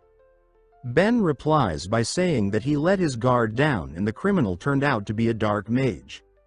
Aaron pours the potion on his wounds and he continues saying that there is a traitor among the guards, so he should be careful. Aaron pauses hearing that and doesn't respond when suddenly a loud scream reaches their ears, causing all of them to look in that direction. Vermin seems to recognize the voice and his face turns dark. Aaron seems to realize the same thing and his gaze turns serious, saying that it's Kale's voice. Somewhere else, Kale and Brig are writhing on the ground while a blue-skinned person stands menacingly in front of them. Kale shouts in pain and agony while the blue demon person just looks at him confused. He asks what the hell are they doing and that their reactions are too much for barely getting hit once. They ignore him and continue shouting and screaming, seemingly in pain. Kale stops the act for a moment and asks him to just wait a moment, there is someone he's waiting for. The blue guy asks what's that supposed to mean, but before he could finish his words the wall beside him explodes, causing him to look in confusion and for Kale to exclaim that he's here, saying that his ears are sharp as usual. Aaron's voice sounded out saying that the construction here is worse than he thought. He quickly grabs the demon by the neck, taking him by surprise. He lifts him up in the air with a single hand and says with a demonic look that he only pushed the wall a little and it all came crumbling down like tofu. The blue demon struggles in his grip and starts foaming while wondering who is this monster and what kind of grip power is this. Aaron asks why he's so weak and says that he's different from the demon he fought outside the fortress. The demon starts choking and thinks that he is going to die. Just when he's almost lost all hope of survival, Aaron suddenly lets go of him. He drops to the ground and starts coughing violently. Aaron tells him that he's got a good idea of what could happen to him if he doesn't cooperate, so he should spit everything out while he's speaking nicely. Before Aaron could even finish his words, the blue demon folds and starts spilling everything. He says that the dark mage is the culprit, he's aiming for the lady's heart. He says desperately that that mage is truly a fucked up piece of shit. Aaron asks if that's so and his squad comments that that's survival instinct at its finest form and what an honest guy he is. The blue demon continues saying that he made a deal with a demon through the dark mage known as the demon's servant, and also their base is in the lawless city of Tarumba. Aaron stops him and says that that's enough and asks if the dark mage is basically the demon's subcontractor and why does he need the lady's heart. The blue guy responds saying that he really doesn't know and begs Aaron to believe him. Aaron calms him down and says that he'll let him live since he's pretty obedient. He then orders his squad to take him away. The blue guy thanks him with tears in his eyes. Vermin tells him that he made a good choice and he replies bashfully that he almost got screwed up. Aaron ponders all the information he just got and then wonders what is Lady Caserdic's true identity. Someone suddenly calls out to him and when he turns to look, he sees Carter, who comments that this is a great night and is acting weird. Eren asks if he seriously just woke up and tells him to sleep moderately since it's become a disease at this point.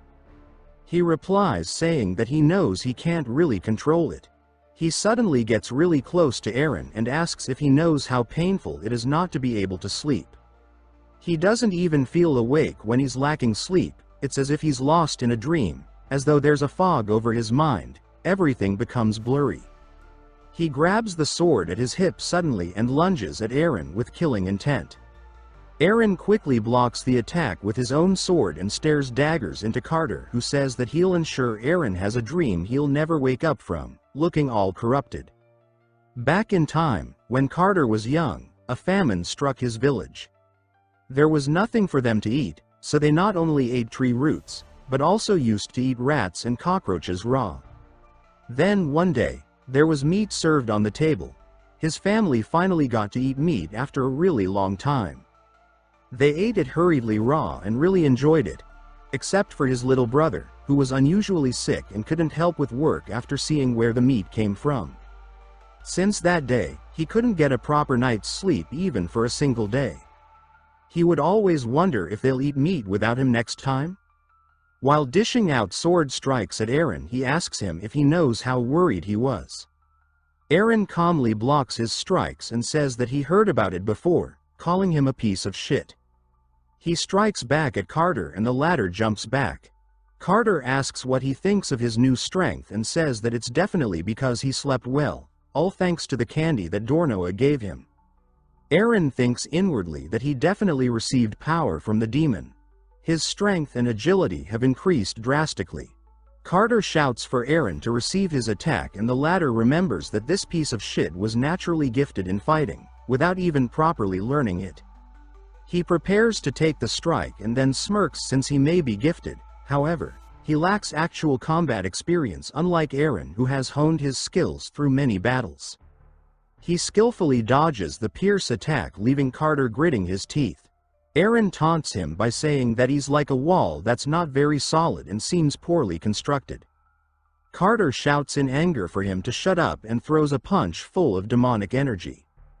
Watching the latter's fist approaching, Eren tells him that he understands, since he also has trouble sleeping at night. He rapidly ducks below the punch and pushes his sword forward towards Carter's chest while saying that he forgives him. The sword pieces its target and Eren asks for his forgiveness as well. Carter starts seeing his brother, and with blood dripping from his mouth he says that he's sleepy and his head droops down. Eren tells him to sleep tight, and with a sudden explosion in the background and a darkened expression he tells him that he'll sing him the best lullaby as the last one. Somewhere else, the bodies of some knights are burning. The dark mage approaches Lady Caserdic, who is still unconscious, and curses at persistence of the knights. He had to go through this small tunnel, but he thinks that it was worth it. With a creepy smile, he grabs his dagger, happy that he got the one who is loved by Mana. So now he just needs to take her heart out and eat it. He lifts his dagger and prepares to strike when suddenly someone approaches him. Eren asks him how he found the tunnel and if Carter told him. He cracks his knuckles and tells Dornoa to let's have a quick interview. The latter scoffs and asks who he is. He starts channeling dark magic while saying that he thought some knights were chasing him, but isn't he just a novice guards captain? Dark creatures manifest around him and he suddenly orders them to attack Eren. They lunge at him, ready to take a bite, but he unsheathes his sword and cuts them in half. Unperturbed, Dornoa starts casting another spell and then shoots out a dark wolf spirit that rushes at Eren before biting his arm. He grunts in pain and cuts it in half. Seeing his wound, he curses, thinking that it's a magic curse. His body starts feeling heavy and painful whenever he moves. He thinks that he'll be at a disadvantage if the fight takes a long time. Seeing him enduring the effects of the curse, Dornoa exclaims that his body isn't just for show. However, he asks if he can face Lord Quintel's Shadow Legion. Eren says what the heck and asks mockingly if that is his animal farm and isn't it too small to be called a legion. With protruding veins, Dornoa calls him an insolent bastard and shouts for his Shadow Legion to charge. Aaron says calmly that if he follows the rules, he should capture him alive. However, he tricked his subordinates and sold them to the demon, so he can't do that. He's sentenced to immediate execution, calling him a son of a bitch. Aaron lunges at the shadow beast and swiftly dispatches them one by one. He glares at Dornoa and finishes dealing with the monsters. Dornoa grunts in annoyance and tries to conjure more magic. He starts chanting a spell and when ready, he launches it at Aaron. A worm-like creature slithers around Aaron's body and tries to bind him in place to limit his movements. Dornoa asks him smugly how he likes that triple curse that even knights have difficulty escaping. Aaron stares at the giant hand coming down to crush him and Dornoa orders him to become mincemeat just like that. However, he gets shocked seeing his creature being cut into pieces. Aaron asks him to repeat what he just said since he couldn't hear him earlier. Dornoa gnashes his teeth and takes out something from his coat. What he takes out is a potion bottle with a finger and red liquid inside. He throws the bottle in front of Aaron and upon hitting the ground and shattering, the finger and liquid start merging and morphing. Its size continues to increase until a towering figure stool in front of Aaron, surprising him greatly. Dornoa says that this is a demonic beast summoned by the Carfinal's finger. A demonic dragon with droopy red liquid all over. The dragon roars at Aaron and slams its tail where he was just standing, crushing the ground to pieces. Seeing Aaron struggle against his new summon, Dornoa mocks him and says that he just a measly guard captain in the end. Aaron jumps on the beast's tail and runs upward towards its body.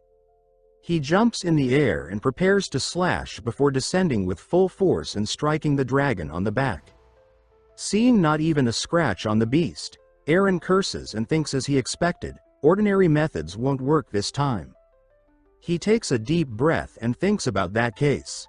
He jumps towards the dragon's wide open mouth and gets swallowed easily.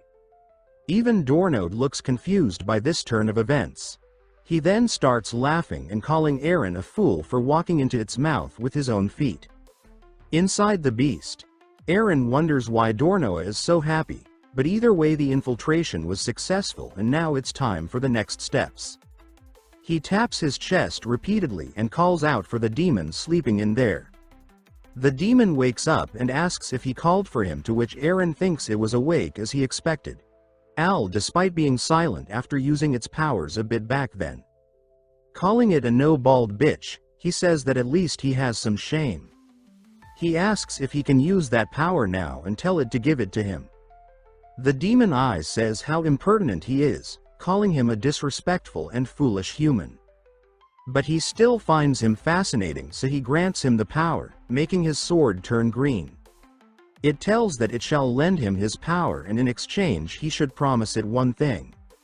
Aaron thinks as expected, he's still a demon in the end asking for something in return and asks what he wants. The eye says that his request is for Aaron not to call him a no-bald bitch from now on, which dumbfounded Aaron. The eye continues saying that it doesn't even know what it means, but it still feels strangely unpleasant. Aaron agrees, calling him a simple bastard. Clutching the sword glowing with power, his whole body tingles as though he's been struck by lightning. He exclaims that this is what aura feels like.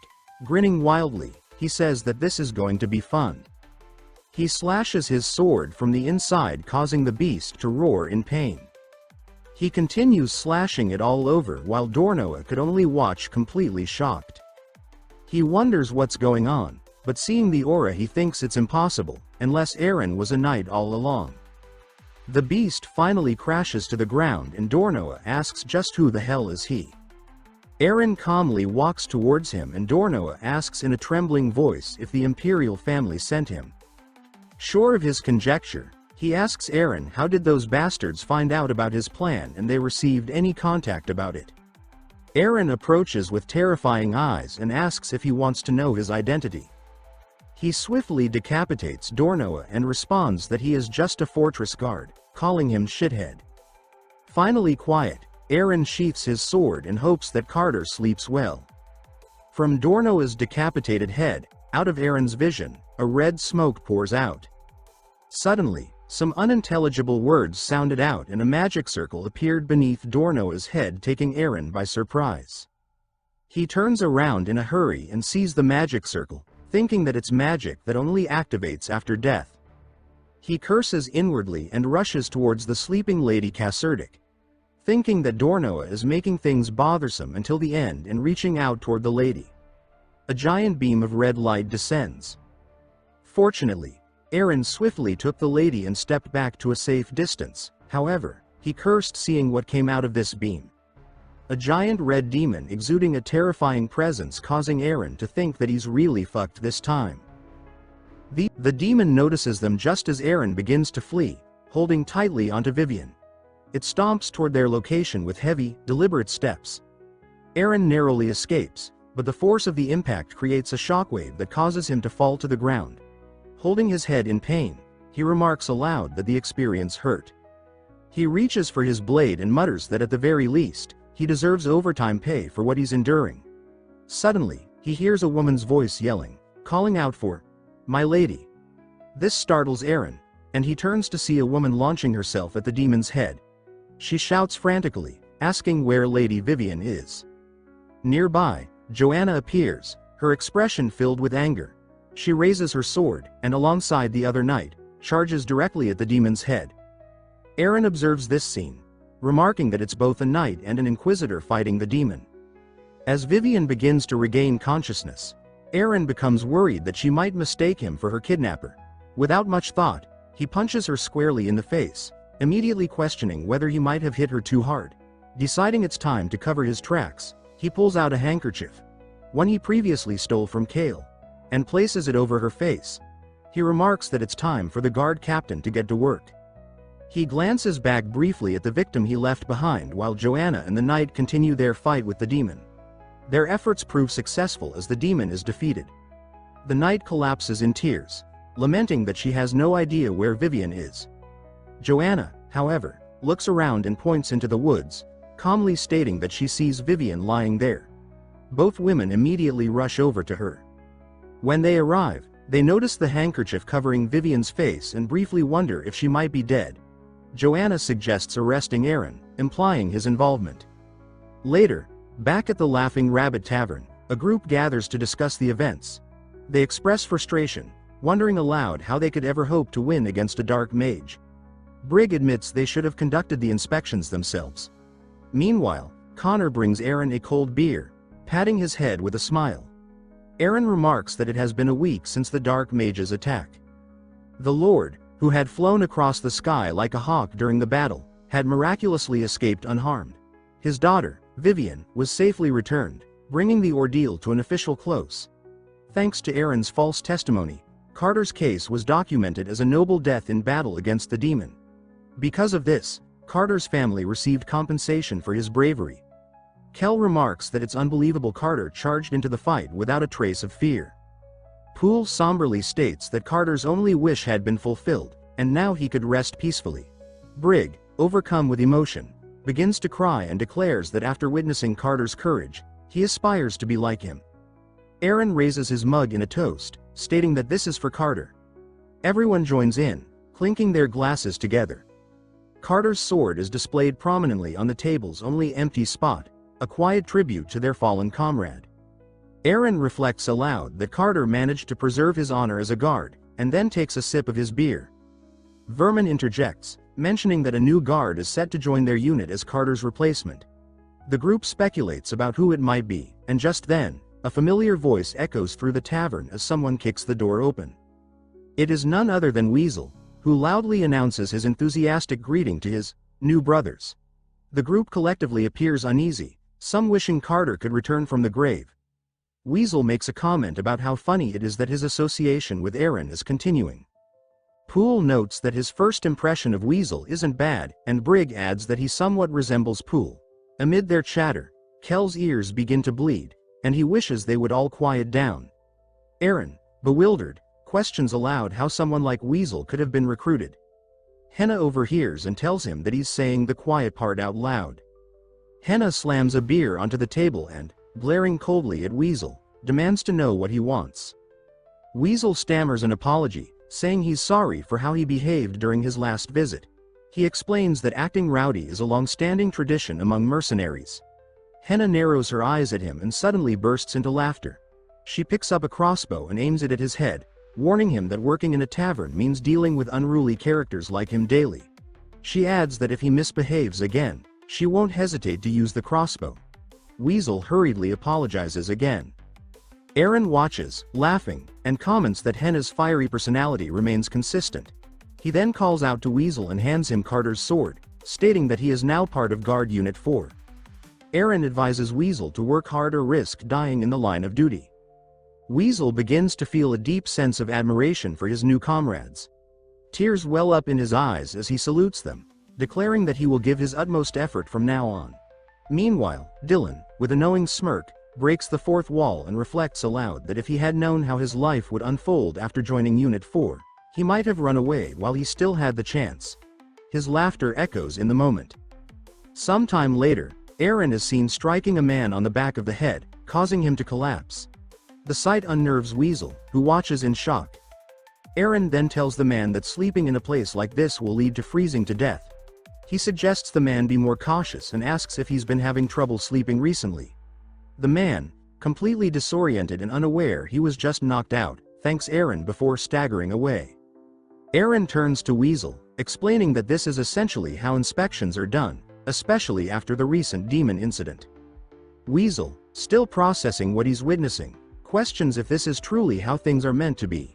He notes how they're extorting silver coins from coachmen and even using physical force under the guise of checking for demons. Yet, despite his questions, Weasel admits he's thoroughly enjoying it, joking that he might have a bit of a rogue streak in him. He cheerfully tells a coachman to relax and pay the 2 coins to pass. Aaron observes that Weasel has a natural talent for this sort of work, thinking to himself that Weasel might have chosen the wrong career. However, Aaron has no complaints, as the silver coins keep coming in with minimal effort. Their interaction is interrupted when a well-dressed man approaches, yelling at Weasel. The man demands to know if Weasel understands his place, stating that this is the carriage of the esteemed Fenner family. Weasel responds dismissively, saying that he doesn't care about the man's status and that all he needs is for the payment to be made. At this, Aaron swiftly intervenes, incapacitating Weasel with a move he jokingly dubs the Neckbreaker 2000. Weasel collapses to the ground, momentarily regretting his actions. Aaron chuckles, remarking that Weasel is still inexperienced and has much to learn. Inspecting the carriage, Aaron finds only soldiers instead of nobles. His demeanor shifts as he authoritatively informs the man that the Lord has issued strict orders to inspect everyone entering the fortress due to recent events. He warns the man that disagreeing with these orders is equivalent to defying the Lord.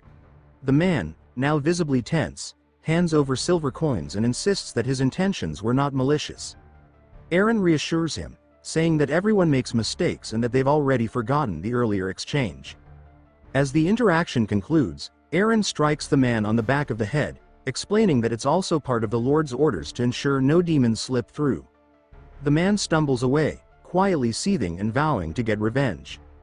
The scene transitions to the Solar Church, where Aaron is walking up in his formal night attire. Kale had informed him earlier that he was being summoned, though Aaron inwardly laments having to return to a place he detests. He jokes to himself that perhaps he's already been caught for something. Ben, observing Aaron's approach, laughs at the idea. When Aaron opens the door, he is met with Joanna's piercing gaze, which appears ominous. He momentarily panics, thinking his time is up, but quickly realizes that's simply how she looks. Blaine greets Aaron warmly and expresses relief at his arrival. Aaron clutches his chest in exaggerated relief, thanking his luck that it's just Joanna. Blaine begins recounting what he's heard. Apparently, Aaron fought a demon and protected Lady Vivian during the encounter. Aaron stiffens slightly but is relieved Blaine doesn't mention any use of forbidden powers. Blaine praises Aaron's courage and faith, emphasizing how remarkable it is for a guard captain to face a demon. As a reward for his bravery, Blaine presents Aaron with a token of recognition, calling it an honor. Aaron, however, feels disappointed by the gesture, muttering to himself that monetary compensation would have been much more practical. Blaine, oblivious to Aaron's thoughts, informs him that Joanna wishes to tour the fortress and asks Aaron to act as her guide. He departs, leaving Aaron alone with Joanna. Aaron mutters under his breath, vowing to confront Blaine later for saddling him with this responsibility. Aaron's thoughts turn dark as he considers that if Joanna discovers his secret, his demonic powers, she might smash his head open with a mace. Attempting to ease the tension, he asks Joanna if she's hungry and suggests they visit a restaurant he enjoys. The scene shifts abruptly to them sitting before a dish of fish pie, a culinary creation by Briggs' mother, notorious for its unappetizing taste. Aaron grins mischievously, remarking that he hopes this meal ensures she never seeks him out again. Joanna bites into the pie with visible disgust but says nothing. Amused, Aaron laughs and tells her not to hold it against him, explaining that accompanying an inquisitor is particularly nerve-wracking for someone like him. Joanna, undeterred, insists he eat as well. Caught off guard by her determination, Aaron hesitantly takes a bite. Both of them endure the meal with strained expressions, choking down the dish until it's completely finished. They manage to hold back their nausea, their mutual resolve ensuring they make it through the ordeal. Aaron couldn't believe Joanna managed to endure the dish, but he noticed her trembling slightly. He commented to himself that she was incredibly tough. Just as he finished his thought, Briggs's mother appeared, beaming with pride. She exclaimed that she was impressed they cleared the plate so quickly and offered to bring them another serving. This was too much for Joanna, who abruptly bolted outside, clearly in desperate need of a place to vomit. Briggs's mother seemed confused by Joanna's sudden departure and asked Aaron what was going on. Aaron laughed, explaining that something urgent must have come up. He added, with a smirk, that the victory was undeniably sweet. Despite Joanna's absence, Briggs's mother brought out more food, announcing that it was on the house. She explained that she'd made extra, just in case they hadn't had enough, and encouraged Aaron to enjoy the meal. Aaron stared at the dish and muttered to himself that maybe he should have let Joanna crack his head open instead.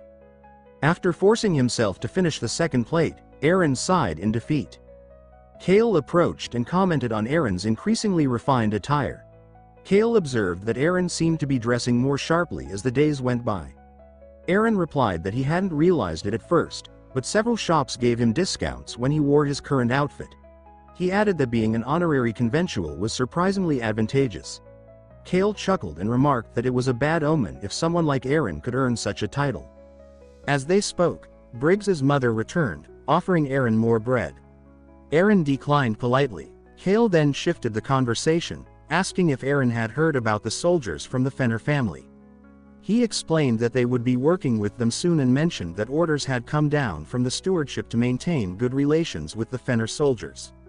Cale warned that any conflict could result in severe punishment. Aaron scoffed at the emphasis, insisting that he wasn't a thug and wouldn't pick a fight. However, just as he finished speaking, the soldier from earlier stormed into the room, visibly furious. The soldier declared that the timing was perfect. Aaron, with a smirk, argued that a one-sided beating didn't even count as a fight and asked if he was wrong.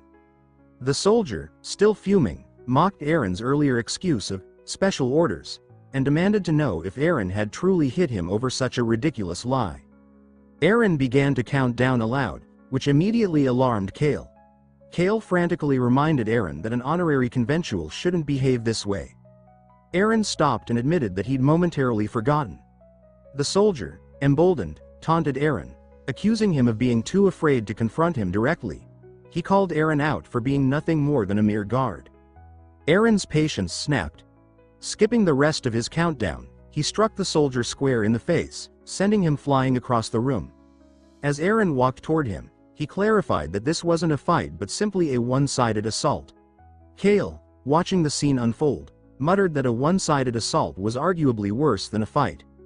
Aaron begrudgingly agreed but added that he was, after all, an honorary conventual.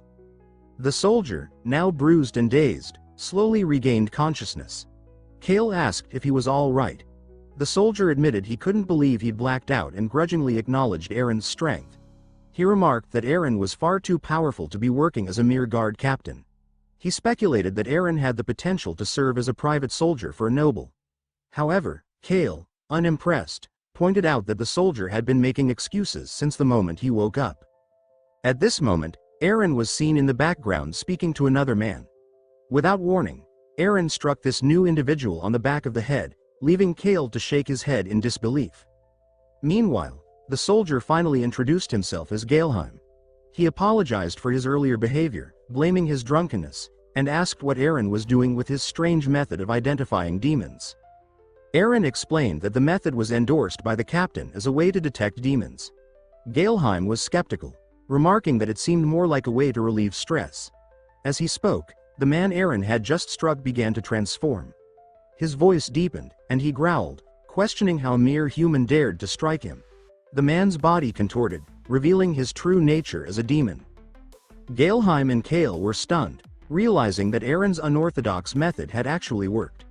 Aaron admitted, with disbelief, that the technique was effective after all. The demon was a minor lackey, but its appearance just a week after the last incident sent the fortress into turmoil once more. That day, Aaron witnessed the strongest fighters in the fortress gather to face the demon. Joanna led the charge, mercilessly beating the creature.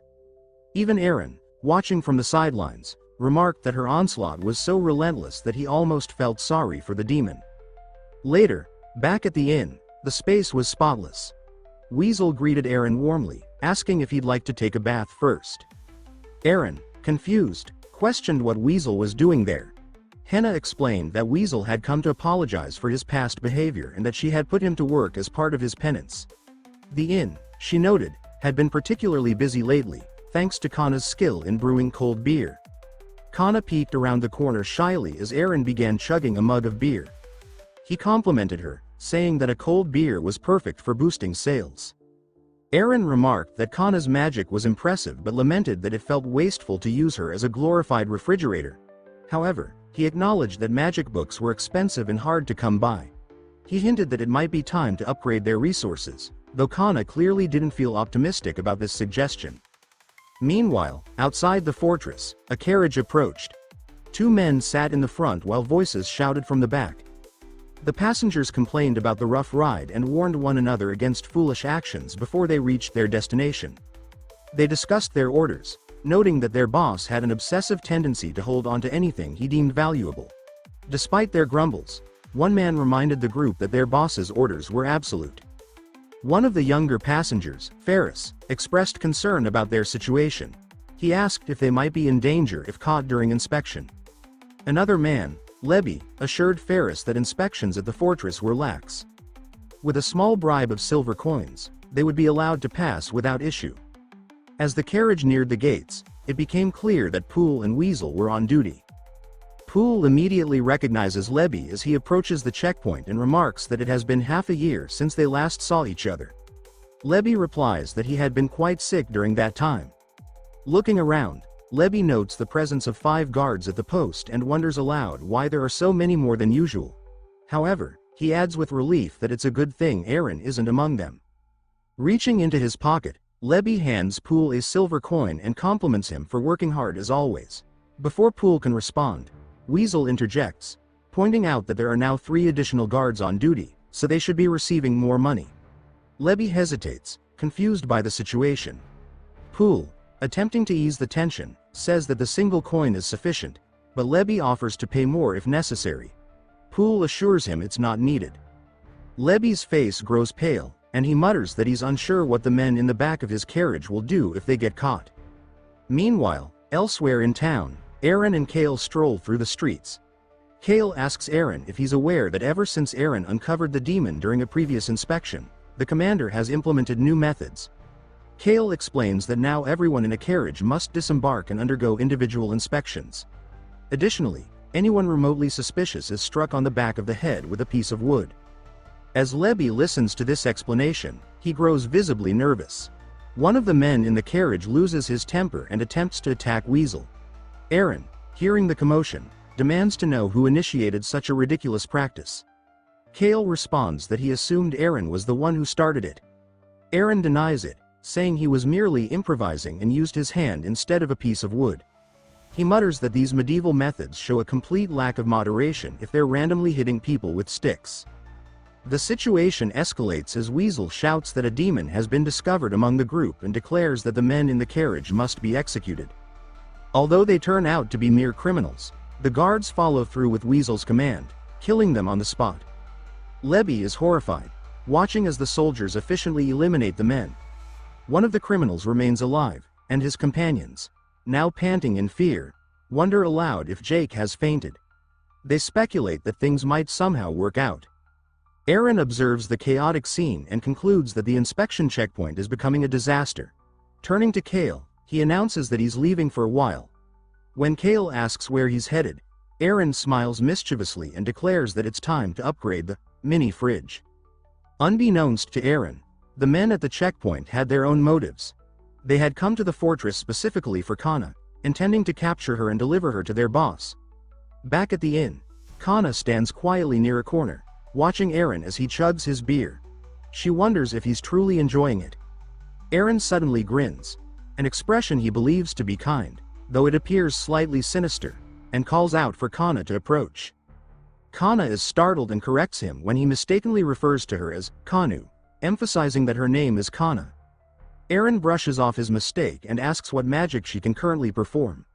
She lists her abilities, mentioning that she can manipulate dice, create cold temperatures, and perform basic clairvoyance. Curious, Aaron asks if she learned her skills from a gambling addict.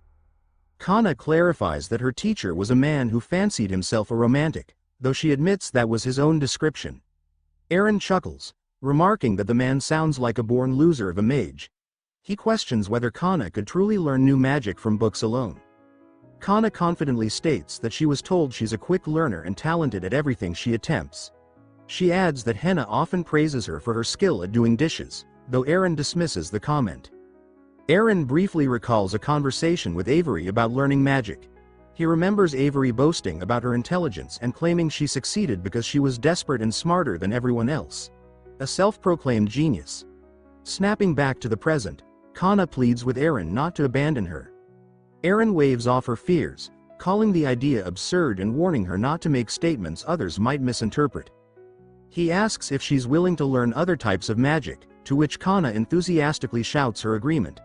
Her demeanor, Aaron notes, seems influenced by Weasel, as she mimics his energetic behavior. Kana begins fiddling with her hair and hesitantly mentions that there's something she hasn't yet shared with him. Before she can elaborate, Weasel bursts into the room in a panic. Weasel announces that there's a significant problem. Some of the criminals they had detained have escaped. He explains that one of them bit through the wooden shackles, broke free, and fought off armed guards without using a weapon. Weasel adds that he was the one who managed to subdue the escapee, but the situation remains dire. He anxiously asks Aaron what they should do. Aaron shrugs, saying it's not his concern. Weasel insists that they've been called to gather at headquarters. Aaron advises Weasel to lock the door, noting that it's unsafe. Nearby guards mutter that they had previously suggested replacing the wooden shackles with iron ones. Lardass, a senior guard, dismisses their suggestion, arguing that iron shackles are far too expensive. Aaron observes the scene and remarks that the escape happened because the guards were cutting costs. He suggests that the criminals must have had a compelling reason to avoid being locked up. An older man standing beside Lardass shares that he investigated the first escapee and discovered he's a fixer from Carson, notorious in the city for his underworld connections. Aaron is taken aback, realizing that Weasel had inadvertently captured someone so infamous. He wonders if that's why Weasel had been so terrified earlier. Aaron hears a voice calling out, and it's Ferris, asking the guards to wait. Ferris demands to know who the guard boss is and asks if it's the scary-looking muscled dude, clearly referring to Aaron. Confused by the bold description, Aaron places his palm over Ferris's head like a basketball and questions if the boy really wants to speak that way to an adult, calling him a little brat. Ferris wriggles free, clutching his head, and insists that his teacher hasn't done anything wrong. He pleads with Aaron to save him. An older man standing nearby explains that the person who brought the Carson fixer was Lebby, someone Aaron has occasionally met in the past. Ferris desperately adds that they were being threatened and had no choice in the matter. Aaron recalls that Lebby was known for being a stingy man, but he states firmly that even if he knew Lebby, it wouldn't excuse his escape. Aaron declares that they can't overlook such behavior, regardless of past relationships. Elsewhere, Lebby is seen fleeing with a group of others.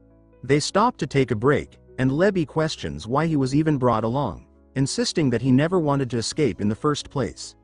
The others grumble about the guards being terrifying, claiming that they were arbitrarily hitting people during inspections. Lebby clarifies that the beatings weren't without reason, but before the conversation can continue, a whistle pierces the air. The group panics, realizing they're being pursued, and begins running in the opposite direction. Lebby quickly recognizes the sound as a trap and tries to warn the others, but they dismiss his concerns. They see a lone figure in the distance and decide to ambush him. However, as they approach, Eren grabs one of them by the throat and slams him into the ground with such force that it shatters the floor. The remaining men freeze in fear, realizing their mistake. Lebby stands paralyzed, finally recognizing Eren and muttering in terror that he can't believe he didn't realize who it was earlier. One of the braver individuals rushes at Eren with a wooden plank. Eren easily catches the attacker and throws him into a nearby wall, shattering it as well. Lebby, now visibly shaking, falls to his knees and pleads for mercy. He begs Eren not to come closer, convinced that he'll die if Eren lays a hand on him. Eren approaches calmly, grabs Lebby by the nape, and lifts him effortlessly. He asks Lebby why he's screaming and demands to know why he escaped. Eren mentions that Ferris has been searching for him and wants him to return. At that moment, Lebby spots Ferris, and his demeanor changes entirely. Yelling the boy's name, he runs over and embraces him tightly. Despite Eren's rough and abrasive nature, there's a sense of fairness in his actions. Eren always attempts to understand other situations before passing judgment. He asks the older man nearby if there's any word on where the Carson fixer might have gone. The man replies that the fixer is likely hiding in District 5. Eren notes that this is the same area as the Laughing Rabbit Inn. The scene shifts to the fixer standing outside the inn, preparing to enter. Suddenly, he senses an attack from the side and blocks it just in time. The assailant reveals himself to be Scar, who declares that he won't stand idly by while a criminal roams his territory. Scar raises his weapon and loudly introduces himself as the Shadow of Kasardic Fortress. With a powerful swing, Scar aims at the fixer, but the fixer skillfully dodges and counters by slashing Scar's throat. Nearby, Weasel and Pool watch in shock, realizing that the fixer is far stronger than they initially believed. The fixer then demands to know if anyone has seen a girl with purple hair. Pool tries to attack him, but the fixer evades the strike with acrobatic precision, stabbing Pool in the chest. Pool collapses, screaming for Dylan to run. Dylan, tears streaming down his face, begins crawling away, muttering that the situation is hopeless. He laments that even with 3 people against the fixer, they stand no chance. Overwhelmed with guilt, Dylan apologizes to Pool, admitting that he always treated him like a brother despite their differences in status. Determined, Dylan turns back to face the fixer, vowing not to abandon Pool. He recalls their last encounter and mocks the fixer, calling him weak and reminding him that he fainted after just 1 hit. The fixer, enraged by Dylan's words, lunges at him with a knife. Dylan narrowly dodges but stumbles and falls to the ground. As he struggles to get up, he wonders aloud where Eren is, bitterly noting that Eren usually shows up in situations like this. Dylan, disheartened, shouts that even though his life has been miserable, he thought it might have some meaning if he kept going. He yells out that Eren is useless and curses him for not being there when he's needed most. Right on cue, Eren appears and lands a powerful punch on the fixer, sending him flying. Dylan, stunned and overjoyed, bursts into tears upon seeing him. Eren, however, glares at Dylan and demands to know if Dylan was just talking about him. Dylan stammers, and Eren dismisses him with a sharp remark. Eren turns his attention to the fixer, who has regained his footing. The fixer mutters to himself, irritated that everyone seems eager to meet their end. Eren taunts him, questioning if he's really the same weakling who was beaten by Weasel. He points out something on the fixer's clothing and uses the distraction to launch a surprise attack. The fixer blocks the overhead swing and accuses Eren of using cheap tricks. Eren retorts that it's the fixer's fault for falling for it. With a knee to the stomach, Eren grabs the fixer by the shirt and slams him into the ground. The fixer quickly recovers and steadies himself. Eren wonders aloud how someone so easily defeated by Weasel managed to escape and asks why he's in such a remote area. The fixer responds that he's searching for a girl with purple hair and asks if Eren knows her whereabouts. Eren casually admits that he's seen her and remarks that the people who had her were also from Karazhan.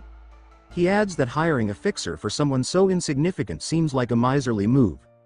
The fixer, realizing Aaron knows more than he's letting on, warns him that unless he cooperates, there will be no more holding back.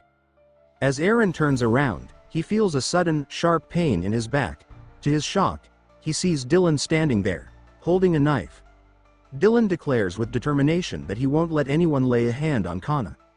The fixer, coughing up blood, glares at Dylan, expressing disbelief that he managed to land another surprise attack. Before collapsing to the ground, he weakly threatens that he's going to kill Dylan. Aaron watches the scene unfold and sighs, muttering that all he wants is to drink some beer. The next day, Dylan is seen recounting an exaggerated version of the event. He claims he heroically shouted at the fixer to get away from his friends and describes the duel as an epic, dramatic showdown. Somehow, Scar survived the encounter, though he's heavily bandaged and looks like a mummy. Aaron, too large to fit through the door, leans in and asks how everyone is feeling. He mentions that he brought some great food for them to enjoy. However, the group immediately recognizes the infamous death bread and recoils. Laughing, Aaron insists that, thanks to his sincere efforts, they should eat every last piece. Scar hesitates and awkwardly says he's fasting and can't eat right now. Realizing the situation, Pool and Weasel tease Aaron, pointing out that there's an extra portion now, which means Aaron can eat it himself. Aaron grumbles under his breath but starts eating anyway. The inn is bustling with activity. Ferris, attempting to flirt with Kana, is completely ignored when Aaron walks through the door. Kana rushes to bring Aaron a cold beer, and he thanks her, saying he needed it to wash out his mouth. As he takes a sip, he asks Kana if she has any dreams for her future, whether there's something she wants to achieve, like becoming a knight or perhaps a noblewoman. Kana takes a moment to think before quietly answering that her dream is simply to live. Hearing this, Aaron smiles, recognizing the similarity to his own sentiments. He tells her that they'll both do their best, and she must keep working hard. As he pats her head, Kana blushes and softly promises to do her best. Nearby, Ferris asks Kana if she wants juice, but she responds by hitting him over the head, recalling Weasel's advice to strike anyone annoying who enters the inn. Later, Aaron visits a potion seller, a rotund man named Ketup, who complains about the lack of stock. Ketup asks if Aaron is planning to buy anything or if he'll leave. Aaron wonders aloud whether it's acceptable for conventuals to fight each other. A nearby conventual, Ines, intervenes and informs Ketup that Aaron is an honorary conventual. He adds that Aaron was personally appointed by Priest Blaine and the Inquisitor. Unimpressed, Ketup raises the price of the potions to 50 silver coins each. Aaron, surprised, notes that this is half the usual price. Excited, he thanks Ines for helping him get a good deal. Ines explains that with the abbot arriving soon, preparations have everyone on edge, which might explain Ketup's attitude. Aaron remarks that it's refreshing to encounter sensible people in the church, as he had assumed everyone there would be like Priest Blaine or the Inquisitor. As Aaron walks, he spots the Inquisitor eating cheese straight from a board. He muses that it's uncanny how she appeared just as he thought about her. Before he can speak, she notices him and approaches, holding out a piece of cheese. Aaron takes it, stunned by her unexpected gesture. She smiles and walks away, leaving him to mutter that she's truly odd but in a strangely endearing way. Back at the barracks, Lourdes announces that the peace officer is furious. Due to a mistake involving the Fenrir family, the guards will have no off-duty days for the next month. The news causes panic among the guards, who mutter about the cruelty of the situation and refer to Lourdes as a demon pig. Aaron, standing beside the old man, remarks that it isn't the commander's fault and advises the guards not to take their frustrations out on him. The old man agrees that a month without rest is harsh and changes the subject, asking if Aaron has heard that the eldest son of the Fenrir family is visiting. He explains that the son is a knight candidate who graduated from the imperial institution but never became a knight. Aaron sighs, noting that between the abbot's impending visit and the arrival of the Fenrir family's eldest son, the fortress is becoming increasingly troublesome. Just then, Lourdes waddles over and informs Aaron that Nova is asking for him. Aaron suddenly remembers he was supposed to meet her. Nova greets him with a smile and tells him to pay attention as she demonstrates how to use a door. She explains that doors are designed to create spaces people can pass through and emphasizes the simplicity of the concept. Aaron, unimpressed, sarcastically remarks that everyone already knows how doors work. Nova freezes, clearly annoyed, and accuses Aaron of being the exception. She rants about how she's constantly dealing with the aftermath of him smashing through doors and walls. Nova demands to know if Aaron finds doors boring. Aaron defends himself, insisting that he doesn't destroy walls for fun and only does so when it's absolutely necessary. He adds that in some cases, breaking through walls has saved lives. Nova remains skeptical but lets the matter drop. Nova lets out a long sigh and informs Aaron that the repair costs for the walls he destroyed will be deducted from his bounty rewards. She explains that there were plenty of bounty fees saved up from the individuals he's captured over time. However, after covering the expenses, she hands him what remains, a single silver coin. Aaron takes it, examines it briefly, and then tosses it back to her, remarking that it's a tip. He advises her to treat herself to something delicious and enjoy a glass of beer. With a grin, he comments that staying indoors too much might give her bone disease. Nova, clearly unimpressed, retorts that she's more likely to die from anger before any illness has a chance. As he exits, Aaron points out proudly that he didn't even break the door this time. The scene shifts to Aaron and Kale walking down the street. Kale asks if Nova scolded him again. Aaron admits it was something like that but says they can move on now that he's finished with her. As they begin their patrol, Aaron mentions that while he enjoys inspections, where he can legally earn some extra money, patrolling has its own appeal. He notes that medieval troublemakers always seem to create interesting situations. Ahead, they notice two men in the middle of an argument. Aaron steps in and tells them to calm down, adding that in medieval logic, the one who wins a fight is usually deemed correct. The suggestion escalates the situation, and Aaron even starts betting on the outcome of their fight. Meanwhile, a group of children spots Aaron and quickly scatters, shouting that he'll eat them if he catches them.